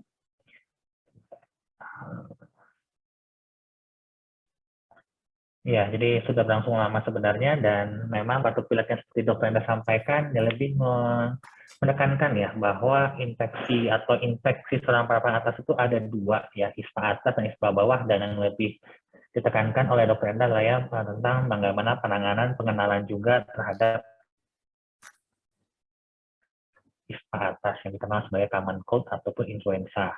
Dan ternyata obat batuk pilek itu sudah sangat-sangat banyak sekali. Ini adalah koleksi dari museum di negara Amerika bahwa sejak tahun 1800-an itu obat-obatan batuk pilek itu sudah sangat banyak, dan meskipun diklaim itu bisa menyembuhkan, tapi ternyata di dalam kandungannya banyak terdapat kandungan-kandungan turunan dari morfin dan juga terdapat kandungan seperti ekstrak belladonna yang mungkin sudah di beberapa pernah dengar ya bahwa ekstrak belladonna itu sebuah tanaman herbal yang ternyata dulunya digunakan untuk racun pada Romawi kuno. Dan sangat mengejutkan ya bahwa sales marketing obat batuk pilek itu sangat banyak sekali sampai jutaan di Amerika Serikat, dan ada sedikit tanda kutip keuntungan dari pandemi ini bahwa sejak pandemi ini seperti yang Anda sampaikan bahwa frekuensi anak-anak yang datang untuk batuk pilek itu turun, maka penggunaan obat batuk pilek pun ternyata sudah menurun sekitar 20%, 22% di Jepang juga demikian. Namun tampaknya mungkin tahun sekarang ketika mungkin pandemi sudah mulai reda, banyak orang tua yang lebih berani untuk datang ke rumah sakit untuk mengkonsultasikan anaknya kembali dengan batuk dan pilek.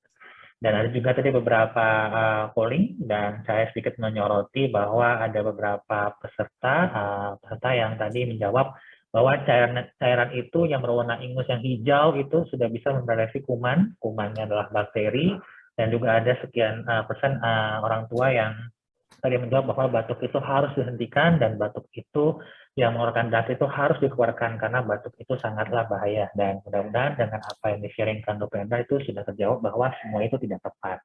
Jadi kalau dalam bahasa Inggrisnya batuk pilek itu adalah common cold, dan common itu bahasa Indonesia adalah biasa, umum, dan lazim, dan memang sebagian besar penyebabnya oleh virus dan tentunya tidak ada obat. Dan memang seringkali menjadi stresor bagi kita ketika menghadapi orang tua yang datang konsultasi kepada dokter, apalagi kalau orang tuanya juga bawa kakek neneknya, semuanya ingin berkonsultasi dengan hal yang sama, bahkan bisa menghabiskan setengah jam untuk konsultasi satu penyakit yang sebenarnya sederhana saja. Tidak hanya itu, tentunya dari beban asuransi, terutama misalkan BPJS yang juga bengkak gara-gara kita resepkan obat batuk dan pilek. Terakhir, pelajari kegawat daruratannya, dan seperti saya sampaikan Renda bahwa time will heal, waktu yang akan menyembuhkan, dan memang pada kasus batuk pilek itu the best medicine is no medicine, artinya obat yang terbaik adalah memang tidak ada obat sama sekali. Baik, terima kasih, saya serahkan kepada host, selanjutnya nanti kita akan melanjutkan ke pertanyaan. Terima kasih. Oke. Ini sudah ada beberapa pertanyaan, Dokter Endah. Sebentar, kita lihat satu-satu ya, Dok. Oke, jadi ada. Oke, pertanyaan pertama dari Ibu Nina Dewayani. Selamat pagi. Anak saya berumur 6,5 tahun, pilek dan sebagian besarnya seringnya itu di malam hari. Banyak lendirnya di hidung tapi tidak batuk. Kalau tidur seperti mengorok. Saya minta dikeluarkan lendirnya tapi katanya sedikit. Warna lendirnya bening dan sesekali kalau tidur itu keluarnya mengalir. Itu apa ya, Dok? Jadi ada clue-nya di sini bahwa sebagian besar di malam hari dengan banyak lendir di hidung ya, Dok. Ini langsung dijawab ya, Dr. Felix? Iya, Dok, langsung saja. Oke, makasih. Jadi terima kasih Ibu Nina. Jadi memang ada clue tadi seperti yang Dr. Felix sampaikan bahwa ini batuknya ada waktunya ya di malam hari ya. Nah, jadi gini, tadi kita banyak bahas soal ISPA ya, infeksi saluran napas. Tetapi sebetulnya kita tidak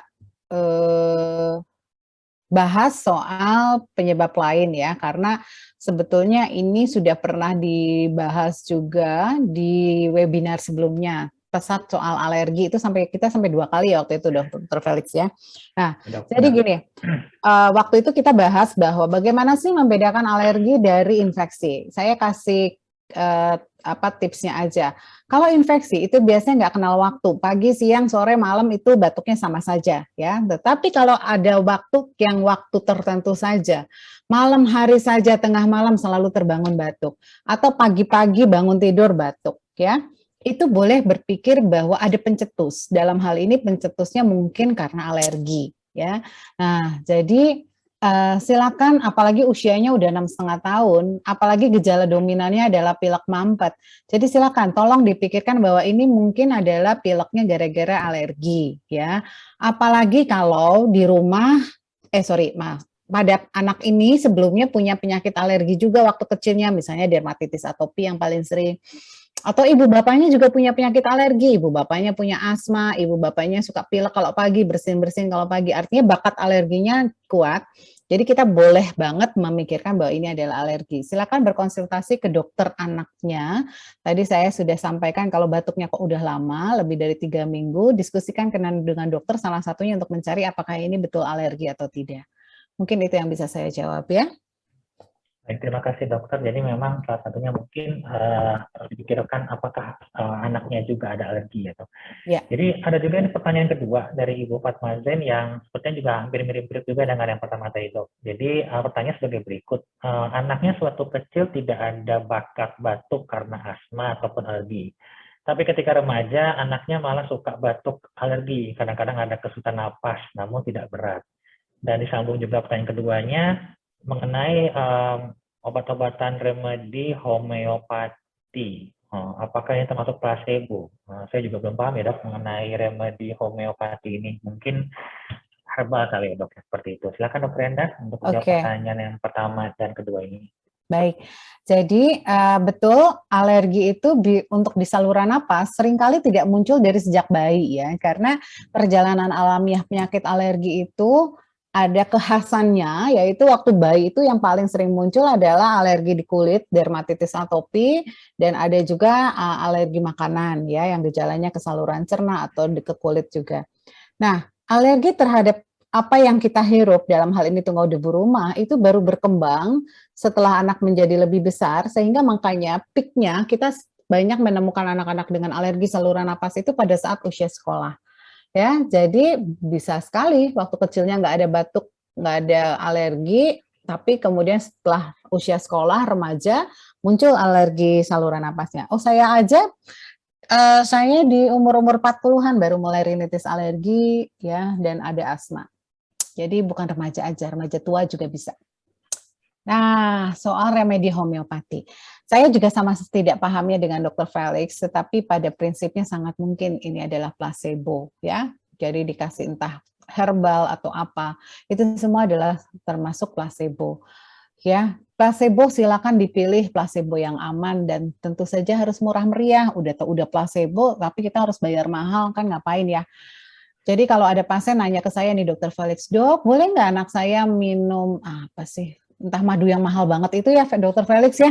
Ada kan banyak ya. Saya bilang, aduh Bu. Ya, dok, ya. Aduh Bu, kalau mau cari yang seperti itu, Bu ya cari yang murah meriah gitu ya. Kalau sayang banget uangnya gitu, padahal efeknya nggak ada, tapi kita belinya mahal gitu. Jadi saya bukan mau melarang, tetapi kita harus rasional aja ya. Untuk apa spend money terlalu banyak untuk hal-hal yang seperti itu ya. Itu aja kali ya. Terima kasih. Jadi memang ingin menekankan kembali dokter Anda sampaikan bahwa kalaupun ingin memberikan sifatnya placebo yang tadi mengandung madu itu hanya diperbolehkan pada anak di atas usia 1 tahun ya dok ya? Betul, saya 1 tahun. Nah, ada pertanyaan dari Ibu Wulan Cep tadi ini, selamat pagi Ibu. Ini pertanyaannya tentang bagaimana cara membedakan demam ispa dengan sakit lainnya. Kebetulan anak itu sempat demam ada batuk, tapi ketika ketemu dengan dokter anak dikatakan malah sakit demam berdarah gitu. Tampaknya 2 hal yang berbeda sebenarnya dok ya. Silakan dokter. Oke, jadi sebetulnya kalau kita lihat sifat demam berdarah ya, sebenarnya mungkin tidak tepat juga istilahnya DB ya. Demam infeksi dengue ya kita bilangnya ya, karena infeksi dengue itu ada demam dengue, demam berdarah dengue ya. Nah, infeksi dengue itu sebenarnya mayoritas gejalanya adalah demamnya ya. Demam tinggi mendadak, anaknya tepar, sakit kepala, sakit otot, sakit perut ya. Jadi tapi sebenarnya batuk pileknya nggak dominan. Meskipun beberapa pasien saya pernah menemukan yang memang ada sedikit batuknya, tapi batuknya nggak yang jadi dominan ya. Nah, kalau ISPA beda. ISPA itu kan demamnya gejalanya kan di saluran napas. Jadi pasti gejala saluran napasnya akan dominan, entah itu mampet, entah itu meler, sakit menelan. Oh ya, dengue juga bisa sakit menelan, yang namanya intinya peradangan tuh bisa banget lah ya. Membuat sakit di tenggorokan. Nah, terus batuknya juga lebih dominan. Jadi batuknya bukan yang cuma sesekali aja, tapi batuknya lebih intens ya. Nah, karena itu jangan langsung tergopoh-gopoh pergi ke dokter pada demam hari pertama. Seringkali kalau ISPA demamnya duluan yang muncul, gejala saluran napasnya muncul hari kedua, ketiga. Jadi tunggu dulu, sabar dulu ya. Nah, infeksi dengue juga tidak berbahaya di hari pertama, tapi berbahayanya pada saat demam turun ya. Jadi makanya boleh kita observe dulu di 1-2 hari pertama. Kalau misalnya udah jelas keluar gejala saluran napas, kita boleh tarik napas lega, oke ini ISPA. Nah, tapi kalau ternyata sampai hari kedua, ketiga, kok nggak ada ya gejala ISPA-nya, tapi gejala demamnya yang lebih mengganggu, demam tinggi, tepar, anaknya minumnya apalagi nggak bisa, nggak mau minum, silakan konsultasikan ke dokter. Karena memang kita punya negara yang masih endemis dengue ya, infeksi dengue itu tetap harus menjadi pertimbangan kita pada anak yang demam tanpa ada sebab yang jelas. Itu mungkin ya. Makasih Dr. Endah. Jadi untuk Ibu Lanseptia Dini, seperti yang saya sampaikan ya, bahwa pada demam berdarah atau dalam infeksi dengue itu yang dominan itu adalah demamnya. Pola demamnya bukan dominan dari batuknya ya. Selanjutnya pertanyaan dari Ibu Erina Mursanti. Selamat pagi, Ibu Erina. Saya ringkaskan ya, Dr. Endah. Jadi kebetulan sudah sering juga konsultasi ke Dr. Endah tentang kondisi anaknya. Apa bedanya batuk alergi dengan batuk COVID? Dan yang kedua, kalau di apotek itu ada juga dijual obat-obat herbal untuk batuk, dikatakan di apotek seperti itu. Apakah ini bisa menjadi alternatif, dokter? Oke. Nah, jadi COVID itu kan infeksi ya. Jadi COVID itu sama dengan karakteristik infeksi, yaitu batuknya itu akan sepanjang hari, nggak pilih-pilih waktu. Tetapi kalau alergi itu sering sekali ada waktu khususnya. Jadi anaknya itu biasanya bangun tidur batuk-batuk, atau menjelang tidur malam batuk-batuk, atau kalau asma tuh juga banyak yang tengah malam atau menjelang dini hari terbangun batuk-batuk. Tapi siangnya happy ya. Jadi kalau COVID pagi, siang, sore batuk. Terus biasanya kalau di COVID itu ada gejala infeksi juga kan, ada demamnya, kadang tinggi, kadang tidak, ada lemasnya, ya badannya pegel, sakit kepala. Tapi kalau alergi itu mostly tidak, ya. Mudah-mudahan cukup membantu. Kemudian di apotek obat batuk herbal. Nah, sebetulnya ya intinya namanya obat batuk herbal dijual di apotek itu ada cost-nya ya. Apakah itu ada efek samping? Tentu harusnya tidak, karena itu tidak mengandung kandungan aktif. Tapi kalau kita bandingkan, kita bikin sendiri air madu atau air apa ya, kalau lagi batuk pilek sukanya bikin air jeruk, Dr. Felix, jeruk anget, aduh enak banget itu.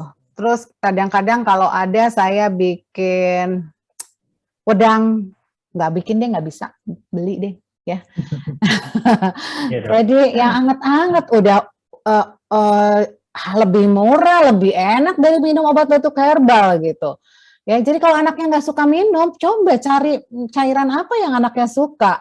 Anaknya nggak, kalau kita kan taunya kalau batuk tuh enaknya anget ya minumnya. Tapi kalau anak kecil tuh suka aneh, disuruh minum anak anget tuh nggak mau. Terus perlu nggak sih harus kita paksa minum air anget? Tidak. Kasih aja air dingin juga nggak masalah. Yang penting cairannya masuk ya. Jadi nggak usah berpatokan bahwa anak harus minum banyak hanya air putih. Ya emang air putih lebih bagus sih. Harus anget karena anget tuh emang enak buat tenggorokan. Tapi kalau anaknya nggak mau minum air anget ya silakan berikan cairan favorit anak. Ya mungkin itu. Terima kasih. Terima kasih dokter. Jadi memang semoga bisa mencerahkan ya kepada Ibu Erina bahwa cairan itu nggak harus air putih saja, seperti dokter sampaikan. Mungkin kalau diberikan air jeruk, mungkin anaknya suka seperti itu. Ya, mudah-mudahan demikian.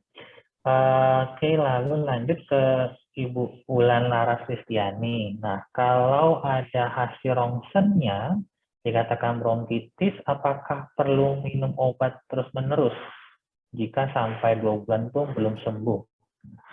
Bagaimana dokter Endah? Ini bronkitis ini suka menjadi jawaban klasik kalau kita baca hasil rongsen ya dok. Ya, setuju. Jadi Bapak Ibu semua, untuk kaitan dengan ronsen itu hati-hati menginterpretasinya. Jadi begini, ronsen itu harusnya diminta oleh dokter untuk mengkonfirmasi sesuatu. Jadi dokter harusnya menemukan sesuatu dulu pada pemeriksaan atau dari anamnesis, dari tanya jawab lalu diperiksa, itu menemukan sesuatu yang dokter belum bisa jawab kenapa. Ya, sehingga dia harus menambahkan pemeriksaan penunjang dalam hal ini ronsen. Contoh, kalau saya mendengarkan ada anak yang kok ada ronki itu ada bunyi berisik ya di saluran napas, tapi kok cuma sebelah kanan, sebelah kirinya nggak ada, kok cuman atau sebaliknya saya mendengarkan suaranya kok lebih redup di sebelah sini gitu. Itu saya harus mengkonfirmasi dengan ronsen. Saya mau tahu ada apa di paru-parunya. Tetapi kalau ada anak datang ke saya dengan misalnya paling sering kan karena subspesialis saya alergi, banyak yang asma datang ke saya. Ini jelas anak asma, wheezing, mengi. Saya nggak akan minta ronsen. Jadi buat saya klinis saja sudah cukup untuk mendiagnosis asma pada anak ini gitu ya. Jadi intinya adalah ronsen itu untuk membantu dokter untuk menjawab sesuatu yang belum dia pahami ya, yang belum bisa dia pastikan. Nah, di ronsen itu yang membaca dokter lain. Dokter lain itu hanya menjawab sesuai dengan apa yang ada di tampilan layarnya dan itu sangat-sangat tidak spesifik. Artinya bisa aja dokternya membacanya ada bercak-bercak, ada infiltrat. Nah, padahal itu mungkin sebenarnya adalah lendir lah, kita agak lebih banyak ya, mungkin dokter Felix juga lebih jago baca ronsen daripada saya. Nah, jadi kalau tulisannya bronkitis, ada infiltrat, ada bronkopneumonia, tapi klinis kita nggak sesak, berarti nggak cocok dong ya ke arah pneumonia. Jadi sesuatu diagnosis itu bukan hanya berdasarkan ronsen, tapi lebih ke arah klinis yang diperiksa oleh dokter. Ronsen itu hanya membantu. Nah, jadi kalau dibilang hasil ronsen menunjukkan bronkitis, pertanyaan saya akan balik. Memang gejalanya apa sih sampai dibilang bronkitis? Nah, terus apa obat terus-menerus yang diberikan selama lebih dari 2 bulan? Tanda tanya buat saya. Nah, yang jelas kalau ada batuk belum sembuh lebih dari 2 bulan, ini pertanyaan penting. Apa penyebabnya? Ini kemungkinan common cold bukan. Ya, common cold harusnya udah sembuh. Ispa virus biasanya udah sembuh. Bakteri kah? Tapi harus ada kriterianya. Apa alergi kah? Asma kah? Silakan dieksplorasi lagi Bu ke dokter. Saya nggak bisa jawab. Ya, minum banyak tentu perlu. Tapi kalau penyebabnya misalnya ternyata ini alergi atau infeksi bakteri atau jangan-jangan TBC, itu harus ada obat tambahan yang diberikan oleh dokter. Nah, jadi silakan konsultasi dengan detail ke dokternya ya. Terima kasih. Terima kasih Dokter Endah. Jadi untuk Ibu Wulan Laras sudah jelas ya bahwa rongsen itu adalah memang pemeriksaan penunjang. Jadi sebagai penunjang yang harusnya dikorelasikan kembali dengan apa gejala klinisnya, seperti yang Dokter Endah sampaikan. Semoga membantu. Nah, berikutnya dari Ibu Suci Istiqomahi, selamat pagi. Apakah normal jika saat selesma atau common cold itu diiringi juga dengan mimisan? Dan sekaligus juga tanya yang terakhir untuk sesi pertama ini ya dok, dari Ibu Natisa Ismail, apakah pada saat common cold pun atau selesma itu diinhalasi dengan normal saline pun sebenarnya nggak diperlukan seperti itu? Oke, baik. Jadi untuk Ibu Suci, mimisan itu sebenarnya tampaknya merupakan kondisi yang lazim pada anak. karena saluran napas, hidungnya itu pembuluh darahnya masih tipis, letaknya lebih di permukaan, jadi mudah untuk pecah dan kemudian mimisan. Itu bukan kondisi serius, artinya banyak anak sering mimisan dan baik-baik saja ya. Nanti dengan berjalannya waktu tambah besar, pembuluh darahnya menjadi lebih baik, lebih tebal, mukosa selaputnya juga lebih tebal, itu mimisan itu akan berkurang. Nah, anak yang pilek tentu saja akan mudah mimisan. Kenapa? Hidungnya itu akan lebih ada banyak trauma di hidung. Entah dia sering buang ingus, sering tisu kita sentuhkan ke hidung. Jadi pembuluh darahnya akan lebih mudah untuk pecah. Jadi sangat dimengerti kalau anak lagi batuk pilek kemudian dimimisan. Ya nggak kenapa-napa juga dia bisa mimisan, apalagi kalau dia ada pileknya. Kemudian pertanyaan soal inhalasi normal inhalasi. common cold. Oke. Nah, nomor 1, kalau common cold nggak perlu punya nebulizer, Bapak Ibu, nggak perlu beli nebulizer hanya untuk common cold ya. Harga nebulizernya berapa, Dokter Felix? 1 juta kali ya ada? 100.000 kalau yang murah dong. Paling murah meriah 500.000 ya. Nah, NaCl-nya mah murah tadi Rp5.000 ya, tapi harga nebulizernya mahal. Nah, jadi buat apa beli yang 500.000 untuk hanya pilek saja yang hanya beberapa hari juga sembuh sendiri. Nah, terus pertanyaan ibu-ibu nih, Dok, kalau udah punya nebulizernya di rumah gimana? Ya boleh-boleh aja kalau udah punya nebulizer, tapi pertanyaan saya, ngapain punya nebulizernya? Gitu. Nah, jadi yang lebih gampang itu kan tetesin aja ke hidung, habis itu bersihin pakai tisu atau pakai penyedot ingus ya ke anak. Kalau memang punya, kebetulan udah beli, karena entah salah apa ibu sampai beli padahal anak ibu nih nggak asma, tapi ibu udah punya, ya mau dikasih sih silakan aja. Tapi tolong itu bukan keharusan, bukan itu jadi lebih bagus, tidak. Nggak pakai nebulizer juga nggak apa-apa ya. Tetesin aja NaCl juga cukup. Mungkin itu mudah-mudahan bisa menjawab ya. Terima kasih dokter. Dan juga inhalasi nggak selalu nyaman buat anak ya dok, kadang-kadang anaknya nangis juga. Iya betul. Baik, ini masih banyak lagi pertanyaan. Sekarang kita masuk ke sesi 2. Berikutnya dari Ibu Eka Cipta. Bagaimana tentang vaksin influenza dok? Apakah vaksin influenza itu bisa nggak untuk mencegah selesma atau common cold, atau bahkan bisa mencegah corona misalnya? Oke, baik. Jadi vaksin influenza itu hanya untuk mencegah virus influenza Bapak Ibu semua, tidak untuk mencegah virus lain ya. Common cold itu kan RSV, sebenarnya RSV itu cukup serius ya, tapi kita belum sampai saat ini belum bisa bikin vaksinnya ya. Tidak untuk mencegah RSV, tidak untuk mencegah adenovirus, rhinovirus. Nah, jadi kalau vaksin influenza itu, saya selalu tanya ya kalau ada pasien minta vaksin influenza kepada saya, Bapak Ibu butuh vaksin influenza untuk apa? Kalau sekarang jawabannya rata-rata supaya nggak kena corona, Dokter Felix. Kalau dulu sebelum pandemi jawabannya adalah supaya anak saya nggak kena batuk pilek.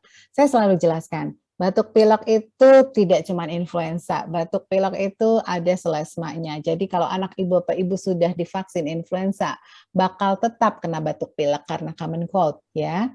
Bahkan influenzanya pun bisa tetap kena karena strain virus influenza itu banyak yang kita berikan ke vaksin itu hanya ada 4 strain.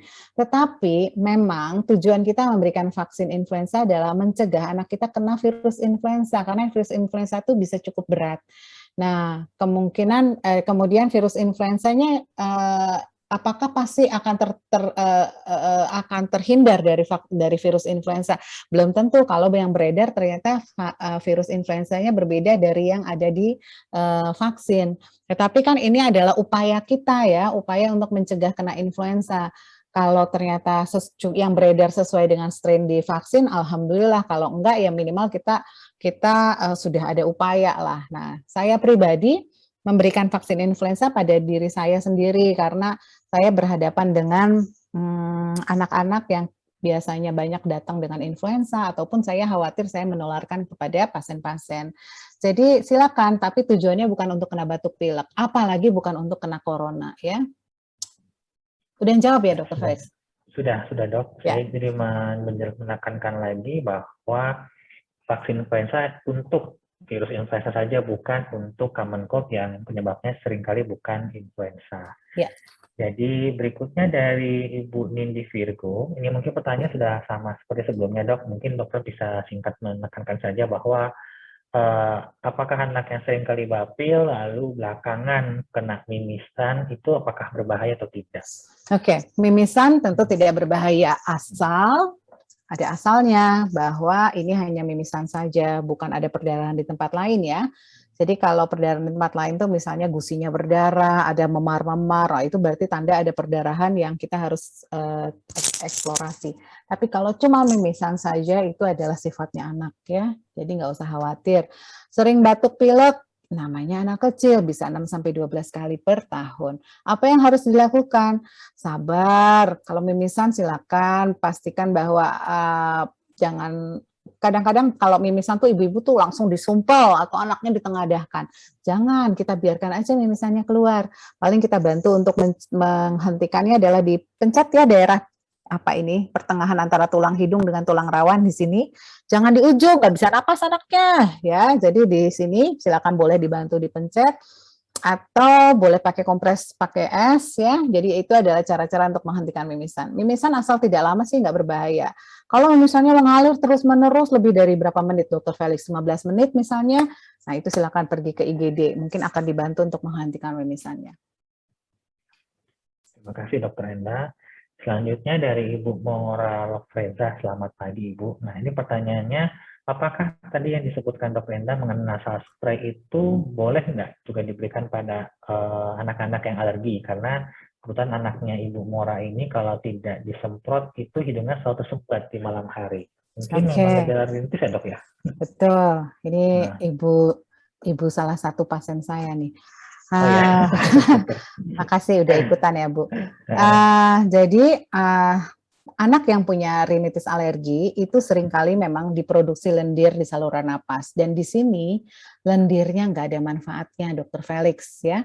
Dia bukan untuk nangkap kuman, tapi memang diproduksi sebagai reaksi karena tubuh kita mengira bahwa iritan atau mengira bahwa host dasmat itu adalah sesuatu yang berbahaya buat tubuh ya. Nah, jadi untuk kondisi seperti ini, kalau kondisinya kok mampet melulu, hidungnya banyak ingus melulu, nah itu kalau sudah ganggu itu memang kita harus memberikan obat. Ya, nanti obat-obat alergi kan ada ya, biasanya kita akan berikan entah itu nasal spray, steroid nasal spray misalnya. Nah, bagaimana penggunaan NaCl? Ini nasal spray-nya nasal spray NaCl atau nasal spray steroid ya.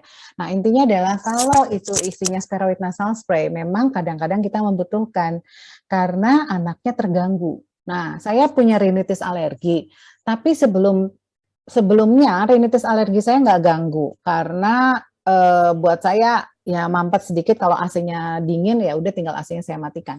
Tapi akhir-akhir ini rinitis alergi saya sudah mengganggu. Saya jadinya tidur mampet terus, hidung saya gatal melulu, pokoknya sudah mengganggu daily activity saya. Maka saya kemudian sekarang sedang memberikan pada diri saya steroid nasal spray. Steroid nasal spray itu karena diberikannya hanya lokal ke hidung itu aman. Ya, kita nggak bahas di sini soal alergi, sudah ada di webinar alergi kemarin. Jadi cuman singkatnya adalah kalau steroid nasal spray aman. Kalau itu isinya NaCl, apalagi karena NaCl nggak ada efek kimia efek aktifnya, jadi itu juga aman. Dokter, terima kasih Dokter Endah. Berikutnya dari Ibu Ita Puspita. Nah tadi sudah dibahas juga sedikit oleh Dokter Endah ya. Apakah batuk pilek itu boleh nggak sih minum susu yang dingin-dingin, es krim ataupun kue-kue coklat? Karena kadang maunya anak-anak sukanya manis-manis, dan mungkin juga banyak orang tua dok yang takut katanya kalau misalkan lagi batuk pilek itu kalau makan yang manis-manis itu malah tambah batuk pilek seperti itu dok. Nah, jadi gini, sebenarnya bukannya nggak boleh. Coba Bapak Ibu lihat pengalaman masing-masing aja ya. Pengalaman saya pribadi, kalau saya lagi batuk pilek, tenggorokan saya tuh lagi nggak enak. Ya, jadi kalau itu minuman terlalu dingin atau makanannya terlalu manis, itu tenggorokan saya jadi lebih mudah teriritasi dan kemudian menjadi lebih mudah untuk batuk. Jadi sebenarnya yang disarankan memang Kalau bisa jangan dingin, kalau bisa jangan terlalu manis, ya. Tapi lagi-lagi saya bilang, anak itu suka aneh. Oh, kok anak suka aneh? Anak itu kita jalan pikirannya suka nggak bisa kita tebak ya, gitu. Apa yang kita sarankan tuh belum tentu yang dia mau, gitu. Nah, jadi kalau anak ibu maunya minumnya yang dingin, mau es krim, mau kue coklat, silakan. Nah, daripada anaknya nggak mau makan sama sekali, daripada anaknya nggak mau minum sama sekali. Jadi sebenarnya nggak ada larangan, silakan saja. Tapi common sense-nya, tubuh kita itu lebih nyaman kalau kita minumnya yang anget, air putih, nggak terlalu manis. Kadang-kadang saya kalau makan manis saya jadi keselak, nggak tahu karena udah tua kali ya. Tapi mungkin anak-anak kalau makan manis dia baik-baik aja ya silakan saja ya Bapak Ibu. Nggak usah menjadikan ini masalah ya. Jadi anaknya dilarang-larang ini itu kalau lagi batuk. Oh, ntar kamu batuk. Ya nggak makan manis juga tetap batuk. Namanya ada kuman. Udah dilarang-larang tetap juga batuk. Ya udah kasih aja gitu kira-kira. Ya, terima kasih Dr. Endah. Sangat mencerahkan karena biasanya kalau pasien-pasien saya suruh anaknya kasih makan es krim, bapak ibunya bilang saya bercanda dong. Jadi mudah-mudahan bisa mencerahkan. Baik. Kepada Ibu Erni Kusumawati, selamat pagi. Ini pertanyaannya mengenai alergi juga, Dok. Jadi batuk pilek karena alergi. Bahwa anaknya suka ingusan setiap pagi, bersin-bersin, dan memang punya riwayat alergi. Dan seringkali pemicunya karena alergi makanan ataupun debu. Nah, sekarang ini sudah usia 12 tahun, dan juga ada riwayat. Dan ketika kambuh itu selain tadi ada ingusan, juga ada dermatitis atopiknya. Apakah perlu menghindari makanan pemicu alerginya dan juga alerginya ya Dok? Apakah ada juga treatment lain? Oke, jawaban saya singkat karena hari ini kita bukan sesi alergi. Jawaban saya singkat. Alergi saluran napas bukan karena makanan. Jadi nggak perlu pusing pantang makanan ya. Alergi saluran napas mostly alergennya tungau debu rumah. Ya, jadi silakan baca-baca tentang penghindaran tungau debu rumah. Treatment lain banyaknya dalam arti harus konsultasi ke dokter kalau memang gejalanya sudah mengganggu. Terima kasih Dr. Endah. Selanjutnya dengan kepada Ibu Medi Dwi Safira, selamat pagi. Ini mengenai mimisan lagi ya Dok. Jadi kalau anaknya sekarang udah umur 9 tahun, masih suka mimisan, dan apakah ada batasan waktu, misalkan sampai 10 tahun saya harus nunggu, atau apakah ada yang harus saya lakukan untuk mimisan tersebut, Dokter? Oke, saya lagi mengingat-ingat. Saya mimisan sampai kelas 1 SMP, Dr. Felix ya. Jadi saya ingat banget ya. Dulu kalau kena matahari panas itu saya suka mimisan. Jadi kalau lagi upacara tuh suka mimisan. Jadi saya suka excuse, Bu, saya mimisan. Jadi saya akhirnya boleh nggak ikut upacara. Jadi mimisan itu intinya adalah nggak usah worry. Kapan akan hilang? Mostly remaja dia biasanya hilang. Aduh, anak saya udah tahun depan. Apakah tank harus khawatir? Kalau itu tenang-tenang aja Bu. Nanti juga berhenti sendiri. Ibu perlu cemas kalau selain mimisan sekarang dia juga ada perdarahan lain yang seperti tadi saya sampaikan. Yang kedua, ada anak kok mimisannya jadi tambah sering ya sekarang. Itu mesti dicari. Mungkin ada sesuatu di hidungnya yang membuat dia jadi mimisannya lebih sering. Paling sering anak yang punya alergi hidung karena dia sering ngucek-ngucek hidung, ngupil-ngupil. Oh ya, for your information, saya juga sekarang lagi mudah mimisan lagi nih Dr. Felix karena ya itu alergi saya lagi kambuhnya parah banget. Jadi makanya saya beberapa waktu itu pernah mimisan, jadi that's why saya sekarang memutuskan untuk memberikan nasal spray lagi. Jadi kalau ada sesuatu di hidung itu pasti mimisannya jadi lebih sering. Jadi silakan tanganilah kalau memang ada alergi hidung. Baik, terima kasih dokter. Mudah-mudahan dengan 3 pertanyaan sebelumnya juga yang mengenai mimisan supaya lebih jelas ya bahwa mimisan itu sesuatu hal yang memang wajar, bisa juga karena trauma. Namun kalau misalkan juga ada perdarahan di tempat lain, di kulit misalnya, tiba-tiba muncul, itu menjadi perhatian. Apakah mungkin memang harus dikonsultasikan pada dokter. Berikutnya dari Ibu Susi Pohan. Nah, ini menanyakan kalau cucunya itu 8 hari kumpul-kumpul berenang, lalu cucunya bersin-bersin dan pilek diberikan cetirizine berkurang. Nah, cucu yang lain juga ternyata ikut-ikutan, pilek juga, batuk, namun tidak parah. Nah, apakah sebenarnya penyebab batuk-batuk pileknya itu habis berenang kah, atau karena virus kah, atau karena kelamaan berenangnya di panas terik, seperti itu Dokter Endah. Oke, baik. Nah, sebetulnya berenang itu nggak bikin pilek ya, nggak bikin batuk pilek. Tetapi kondisi berenang yang lama, panas terik, itu bisa diprediksi akan menurunkan daya tahan tubuh, ya.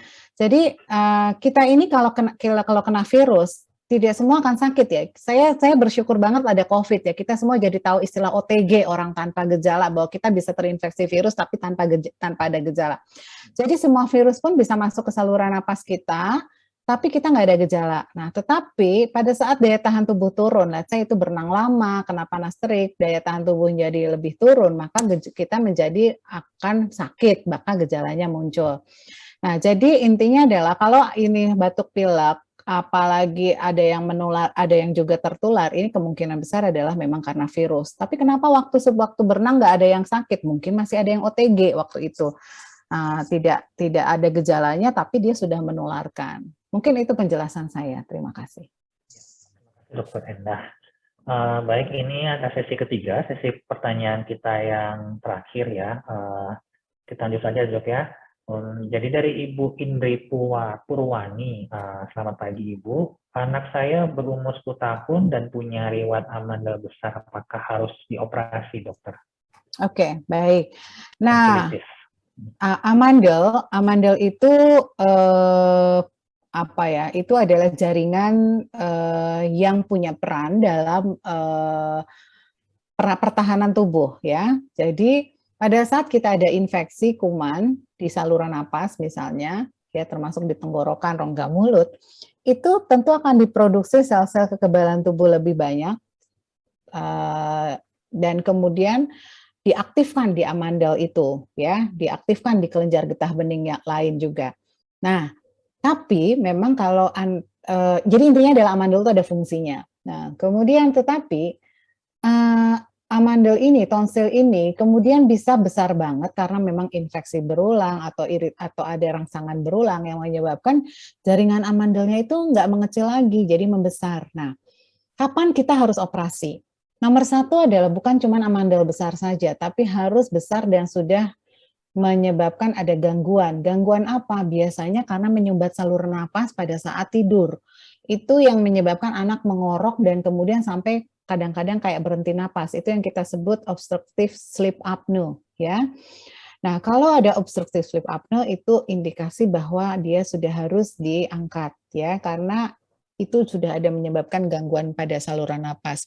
Selain amandel juga harus dicari peran dari adenoid juga. Adenoid itu kayak amandel tapi letaknya di belakang hidung.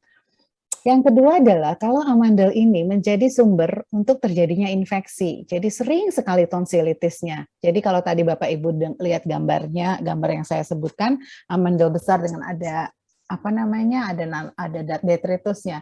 Jadi sering sekali tonsilitis bakteri berulang setahun tuh 6 kali misalnya katanya kriterianya. Nah, itu juga sudah indikasi bahwa amandelnya itu harus diangkat. Jadi amandel besar saja tidak menjadi indikasi untuk diangkat, tapi kalau sudah menyebabkan infeksi bolak-balik minimal 6 kali setahun dan atau sudah mengganggu ke saluran napas, misalnya menjadi sleep apnea, itu harus diangkat.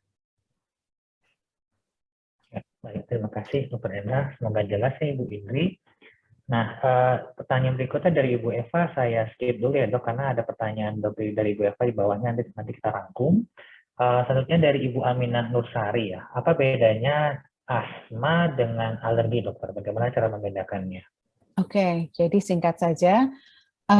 Alergi di saluran napas itu ada dua, rinitis alergi dan asma. Rinitis alergi itu gejala utamanya harusnya karena rinitis itu artinya peradangan di hidung, maka harus ada gejala hidungnya juga, mampet, bersin, meler, selain batuk. Tapi kalau asma itu saluran napas bawah yang kena di bronkiolus atau bronkus, jadi gejala utamanya adalah batuk dan biasanya ada sesak atau mengi. Kira-kira itu jawabannya ya. Makasih. Oke. Mungkin masuk pertanyaan seperti ini Dok, apakah asma itu sama nggak sih dengan alergi atau sebenarnya memang merupakan bagian dari alergi seperti itu? Oh ya, intinya adalah gini, kalau ada alergi di saluran napas itu kan kita harus bedakan ini asma atau rinitis alergi. Nah, sementara alergi itu sebenarnya payung besar. Itu adalah suatu bakat. Karena alergi itu bisa di kulit, bisa saluran napas, bisa saluran cerna. Jadi yang namanya alergi itu payung besarnya bakat seseorang yang sensitif terhadap suatu benda, entah itu makanan atau apa yang dia hirup. Lalu gejalanya di mana? Gejalanya bisa di saluran napas. Nah, yang di saluran napas itu apa aja? Bisa asma, bisa alergi hidung. Nah, asma sendiri ada yang memang bukan karena alergi. Jadi karena occupational asma ada karena hormonal, tapi kalau di anak mayoritas asma, selain karena pencetus virus, juga asma karena alergi. Jadi ada bakat alerginya memang gitu. Mungkin gitu jawaban saya, Dr. Felix? Iya dok, benar dok, terima kasih dokter. Oke. Terima kasih dokter Endah, mudah-mudahan bisa menjelaskan kepada Ibu Aminah ya. Nah selanjutnya, apakah dari pertanyaan Ibu Nina Dewayani, apakah nasal spray itu bisa dibeli tanpa resep dokter? Mungkin harus dijelaskan lagi dok ya, nasal spray itu isinya kan beda-beda ya dok ya. Oh ya. Silakan dokter Endah. Nasal spray itu adalah spray yang untuk menyemprotkan sesuatu ke hidung. Nah, jadi itu hanyalah metode. Nah, sekarang isinya apa? Nah, isinya tergantung. Kalau isinya cuma garam fisiologis, ada yang mengklaim air laut lah segala macam udah dikemas gitu, itu bisa dibeli tanpa resep karena itu bukan obat. Tetapi kalau nasal spray yang dimaksud ini isinya obat, contohnya steroid nasal spray, itu sebetulnya harus berkonsultasi dulu ke dokter. Jadi apakah sudah terindikasi untuk diberikan atau tidak? Ya, kapan, berapa lama diberikannya, bagaimana cara memberikannya? Ya, karena itu ada aturan pakainya. Jadi kalau isinya steroid harus dengan konsultasi ke dokter. Terima kasih dokter. Nah selanjutnya dari Ibu Eva, dari bahwa anaknya itu usia 5 tahun dokter, pada saat dia batuk-batuk, batuknya berdahak, matanya merah. Jadi setelah 6 hari batuk, kemudian matanya merah dan ketika ke dokter dikatakan pembuluh darahnya pecah, kemudian di mata maksud saya pecah. Apakah boleh dikasih antibiotik untuk mata? Ya, dok. Oke. Nah, jadi kalau memang sudah dibawa ke dokter mata dan dikatakan karena pembuluh darah pecah, mungkin karena batuknya terlalu keras kali ya. Saya berpikirnya ini subconjunctival bleeding kali ya, Dr. Felix. Jadi kalau itu tentu bukan karena infeksi mata merahnya. Jadi kalau bukan karena infeksi bakteri tentu tidak butuh antibiotik ya Bapak Ibu. Tapi kalau karena pembuluh darah pecah itu tubuh kita akan mengkompensasi, dia akan resolve sendiri, perdarahannya akan diserap, nanti akan membaik sendiri kok. Dia nggak butuh antibiotik. Terima kasih dokter. Ini ada 2 pertanyaan terakhir ya dok. Jadi kepada Ibu, dari Ibu Fernanda Kartika, apakah selama ini dengan konsumsi air putih yang banyak, lemon campur madu, itu nggak apa-apa kan ya dok? Kalau pada kasus batuk pilek itu mungkin ingin menguatkan hati dok. Oke, jadi katanya orang tua saya memaksa untuk kasih obat. Ini memang. Iya, ini yang pertanyaan keduanya dok dari Bu Tina juga hampir sama sih dok, bahwa orang tuanya pengennya memaksa obat pada anak. Oh baiklah, Bapak Ibu semua, saya nggak tahu ini pasti lebih kebanyakan ada mungkin seumuran sama Felix kali ya gitu. yang banyak masih ibu baru, orang tua baru, masih dibilang anak kemarin sore, jadi eyang-eyangnya banyak intervensi. Nah, intinya adalah eyang-eyangnya itu semua punya maksud yang baik, sayang sama anak-anak kita, ya. Nah, tetapi kadang-kadang eyang-eyang ini tidak mengikuti perkembangan, ya. Saya paham. Orang tua kita zaman dulu sudah terbiasa dengan semua sakit harus ada obat. Mau pilek, obat pilek. Mau batuk, obat batuk. Mau demam, obat demam. Anak nggak bisa tidur, kasih obat tidur. Itu adalah pola yang kita dulu banyak pakai. Nah, tetapi kita sekarang sudah tahu bahwa tidak semua keluhan itu harus ada obatnya. Sebagian akan membaik sendiri. Bahwa tadi yang Dr. Felix sampaikan di artikel bahwa no medicine itu lebih baik. Nah, tapi konsep ini nyampe nggak ke eyang-eyang kita? Karena mereka bacanya bukan baca baca artikel-artikel baru. Mereka bacanya mungkin masih lihatnya Facebook sama reunian sama teman-teman SMA-nya gitu, atau saya nggak tahu. Kalau ibu saya bacanya majalah bahasa Sunda gitu ya, Mangle gitu ya kalau di Bandung. Nah, jadi ini message ini yang kita temukan ini nggak nyampe ke mereka gitu. Nah, gimana caranya biar nyampe? Nah, ajak dong ikut seperti di sini pesat, kan gratis ya. Jadi mau pakai berapa gadget juga boleh, yang di kamar sana, Bapak Ibu di sini sama cucu gitu kan. Nah, jadi ajaklah orang-orang tua kita untuk ikut informasi, untuk tahu informasi-informasi seperti ini. Atau ini kalau nggak salah nanti mau dimasukkan ke YouTube-nya YOP, YouTube-nya YOP apa YouTube Milih Sehat ya, saya lupa namanya. Nah, silakan. Jadi tonton bareng-bareng kembali ya. Oh, Eyang ini ada informasi bagus, yuk kita lihat sama-sama. Mudah-mudahan Eyangnya jadi terbuka ya. Nah, kalau misalnya masih nggak mau, ditolak aja. Kadang-kadang ya kita sebagai orang tua kan punya titipan anak. Anak itu tanggung jawab kita, bukan tanggung jawab orang tua kita. Orang tua kita tuh harusnya udah yang happy-happy aja, nggak usah mikirin anak-anak kita ya. Nah, jadi kita yang bertanggung jawab terhadap anak kita.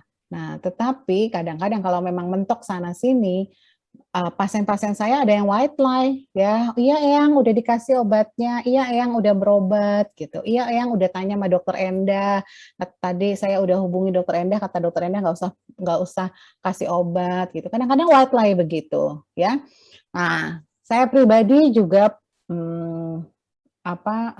dulu waktu saya baru anak-anak saya masih bayi, masih kecil-kecil juga gitu dapat intervensi. Kebetulan mertua saya juga dokter, mertua perempuan saya juga farmasi. Jadi peran obat itu udah melekat banget di keluarga suami saya ya. Tapi berhubung saya mengambil sikap, ini anak saya, tanggung jawab saya. Jadi kalau mereka dikasih kiriman obat-obat ya udah saya simpen aja, tapi nggak pernah saya kasih ke anak-anak saya. Kalau ditanya, iya udah dikasih, anaknya nggak suka obatnya pahit, jadi nggak dikasih. Jadi banyak cara lah Bapak Ibu semua, bagaimana kita bisa meyakinkan eyang-eyangnya, membuat mereka juga sama aware-nya seperti kita, atau kalau memang mentok ya kadang-kadang kita mesti white lie ya, untuk kebaikan anak kenapa tidak. Mudah-mudahan saya nggak salah ngomong ya, Dokter Wati mungkin bisa bisa menjelaskan sebagai yang sudah merasakan jadi eyang gitu ya. Oke, mungkin itu Dokter Felix. Ya baik, terima kasih Dokter Endah. Jadi sesi pertanyaan kita sudah selesai. Jadi ingin merangkum lagi apa yang disampaikan oleh Dokter Endah bahwa batuk pilek itu kan sesuatu yang aman, yang artinya sesuatu hal yang lazim, sesuatu hal yang umum, bahkan hampir setiap bulan kita anak kita maksud saya, bisa saja mengalami batuk pilek. Dan batuk pilek sekali lagi juga merupakan sebuah refleks, dan ingus yang warnanya hijau itu bukan berarti parah, bukan berarti harus segera diberikan antibiotik. Dan bijaklah menggunakan obat-obatan, dan memang pada dasarnya kalau batuk pilek itu tidak memerlukan obat-obatan. Meskipun bisa pakai BPJS, meskipun bisa pakai asuransi swasta, tapi rasa psikologis ataupun anak ketemu dokter juga harus kita perhatikan ya. Kan juga mereka juga tidak nyaman sebenarnya ketemu dokter ataupun datang ke rumah sakit, atau bahkan kita paksakan untuk mengkonsumsi obat-obat batuk pilek. Jadi bersikap rasional, dan lebih baik Dokter Wati menghematlah pengeluaran itu untuk suatu hal yang lebih penting misalnya. Terima kasih kepada para peserta. Mungkin Dokter Wati ada mau tambahan, Dokter? Dokter Wati? Oh, tidak ada. Baik. Kalau tidak ada, saya serahkan kepada panitia kembali. Terima kasih sekali lagi kepada para peserta. Semoga bermanfaat.